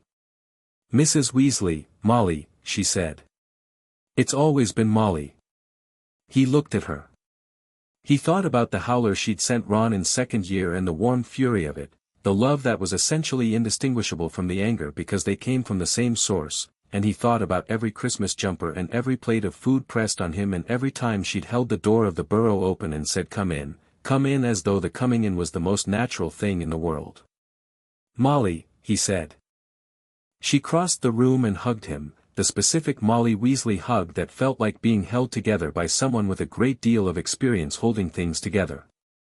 It lasted about 5 seconds, and when she let go she was composed again, the composure of someone who has made their peace and moved on. What do you need from me, she said. Arthur's already on the audit request, Harry said. I know about the audit request, she said. I mean, what do you need from me? I'm not a lawyer and I'm not a Gringotts cursebreaker, but I have been cooking for order members for 15 years and I know where all of them live and I know which ones are persuadable and which ones are not. She held his gaze. The order is going to fracture over this. Some members will stand with Dumbledore out of loyalty. The ones who won't need someone to talk to. Someone who was part of it and has chosen differently. Harry looked at her. He thought about the specific value of what she was offering, not the legal argument, not the financial trace, not the journalistic strategy. The human thing. The person who had been in the room for all of it and was now going to stand in another room and say, I was there and this is true.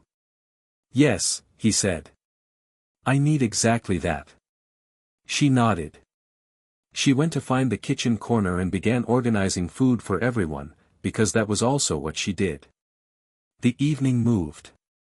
The room of requirement filled with the particular noise of focused people working, Folly and Hermione at the legal documents, Bill on a Gringotts flu call, Sirius reviewing Regulus's journals for anything further, Fred and George coordinating their brokerage contact for any additional records, Neville reading through the Quibbler issue with the steady attention of someone memorizing it.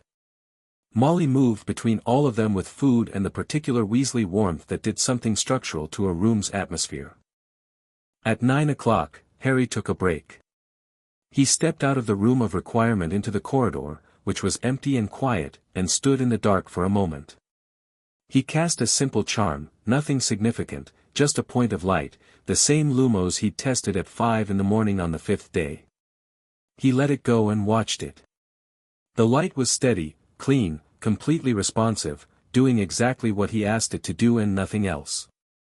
No sluggishness, no resistance, no sense of fighting through water. He'd been testing his magic in small ways all week. Not the high-intensity sustained work Pomfrey had told him to avoid, but small things, precision charms, controlled conjurations, the kind of spell work that required fineness rather than force. Each time, the same result, cleaner, faster, more responsive than anything he'd managed before. He hadn't done anything large yet. He'd been deliberate about it, the way you're deliberate about something you know is going to be significant and want to approach on your own terms. He thought about the confrontation in Dumbledore's office 3 days ago. He thought about something that had been in the back of his mind since that conversation, something Dumbledore had said, or more precisely, hadn't denied. Both candidates remain viable. Both candidates. The prophecy had 2 possible children. Neville had been as valid a target as Harry. Voldemort had chosen Harry, but the choice itself was supposed to have been meaningful, supposed to have marked Harry specifically as the one, which it had, but the marking wasn't divine judgment, it was Voldemort's own decision. And Dumbledore had known both candidates were viable. Had structured his management of both of them accordingly. Had placed monitoring charms on the Longbottom's child. Harry had not asked. He had not included it in the confrontation because he hadn't been certain, and certainty mattered. But it was a question that needed an answer, because if Neville had been subjected to the same surveillance architecture, he went back into the room of requirement. "Neville," he said. Neville looked up. "I need Pomfrey to run a full diagnostic on you." The room went quiet. Neville looked at him for a long moment. Then he looked at his hands. Then he looked back at Harry with an expression that said he had, on some level, already wondered about this, and had been afraid to know, and had decided tonight was the night to stop being afraid. "Tomorrow morning?" Neville said. "Tomorrow morning," Harry said. Neville nodded. He went back to his reading. The room went back to its work.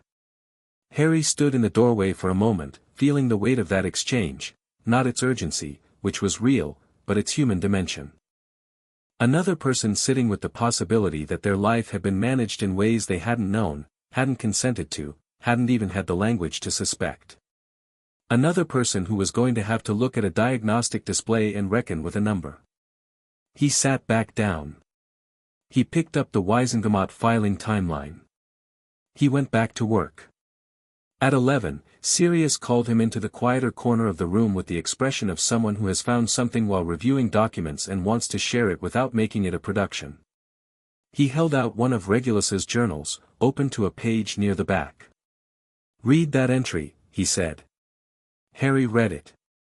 It was dated October 1979, 2 years before his birth.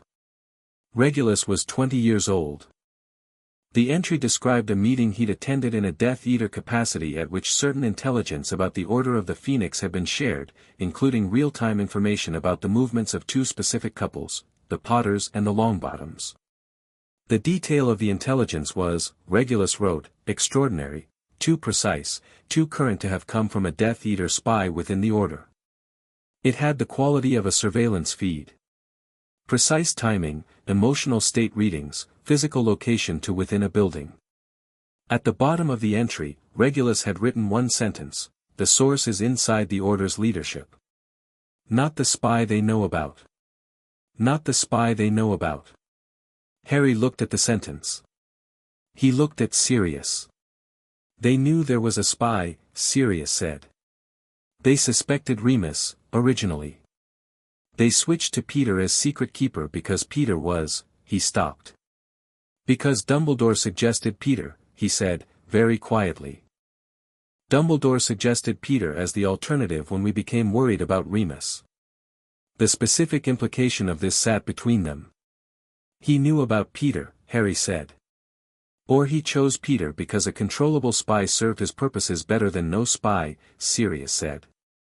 Because with a spy in the Death Eater camp feeding Voldemort intelligence that Dumbledore was also providing through the brokerage, the information Voldemort received was curated, managed.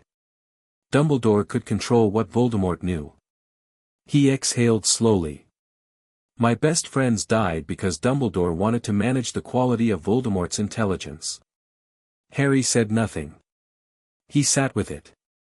He let it be as large as it was, which was very large, and he did not try to make it smaller or more manageable or more forgivable, because some things are not any of those things and the honesty of that matters. After a moment, he said, "This goes in the Folly deposition." "Yes," Sirius said. "And in Skeeter's follow-up story." "Yes.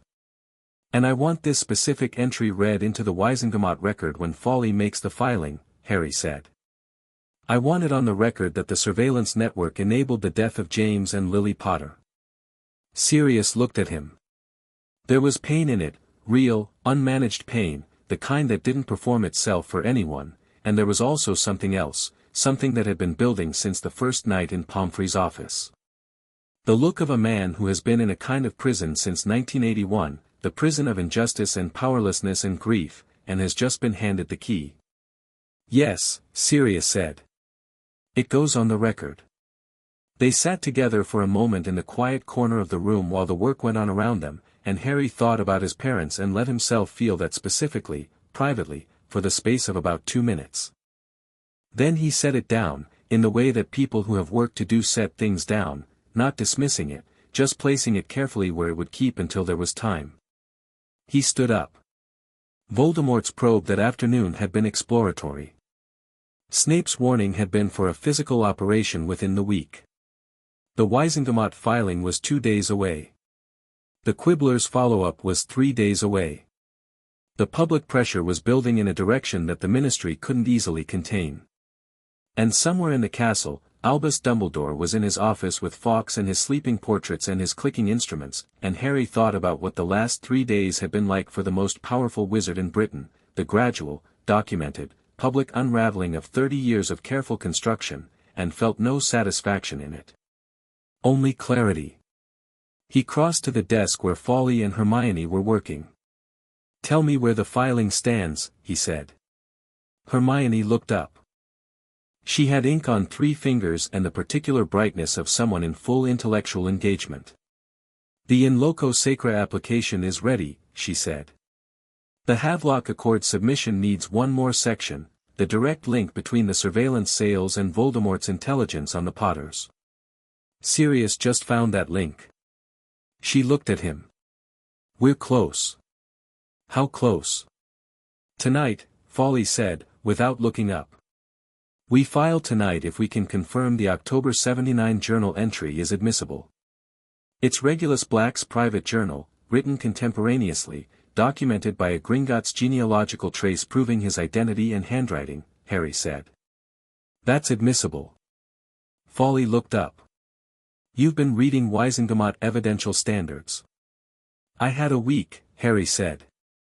She looked at him for another moment with the expression she'd had since she arrived, the recalibrating expression, the one that revised its estimate every time he opened his mouth. "Yes," she said. "It's admissible." "Then we file tonight," Harry said. He sat down at the table. He picked up a quill. Outside the room of requirement, the castle moved through its evening, students in common rooms and professors in their offices and the whole enormous and different institution carrying on while this specific room dismantled the architecture of 30 years. At 1 in the morning, Folly sealed the filing. She looked at it for a moment, the complete document, 47 pages of argument and evidence and precedent, grounded in law so old that it predated the Ministry itself, and she looked at Hermione, and she looked at Harry. "This is going to make history," she said. "I know," Harry said. She sealed it with her official barrister's mark and handed it to Sirius, who would take it to the Wisengamot clerk's office the moment it opened in the morning, because Sirius as Harry's legal guardian had standing to file it directly and nobody in the clerk's office at 6 a.m. was going to have the authority to refuse him. Sirius took the filing. He tucked it inside his robes with a care that was also a kind of reverence. He looked at Harry with the expression that had been building since the night in Pomfrey's office, the one that had been through fury and grief and resolution and had come out the other side into something that looked, finally, like possibility. "Tomorrow," he said. "Tomorrow," Harry said.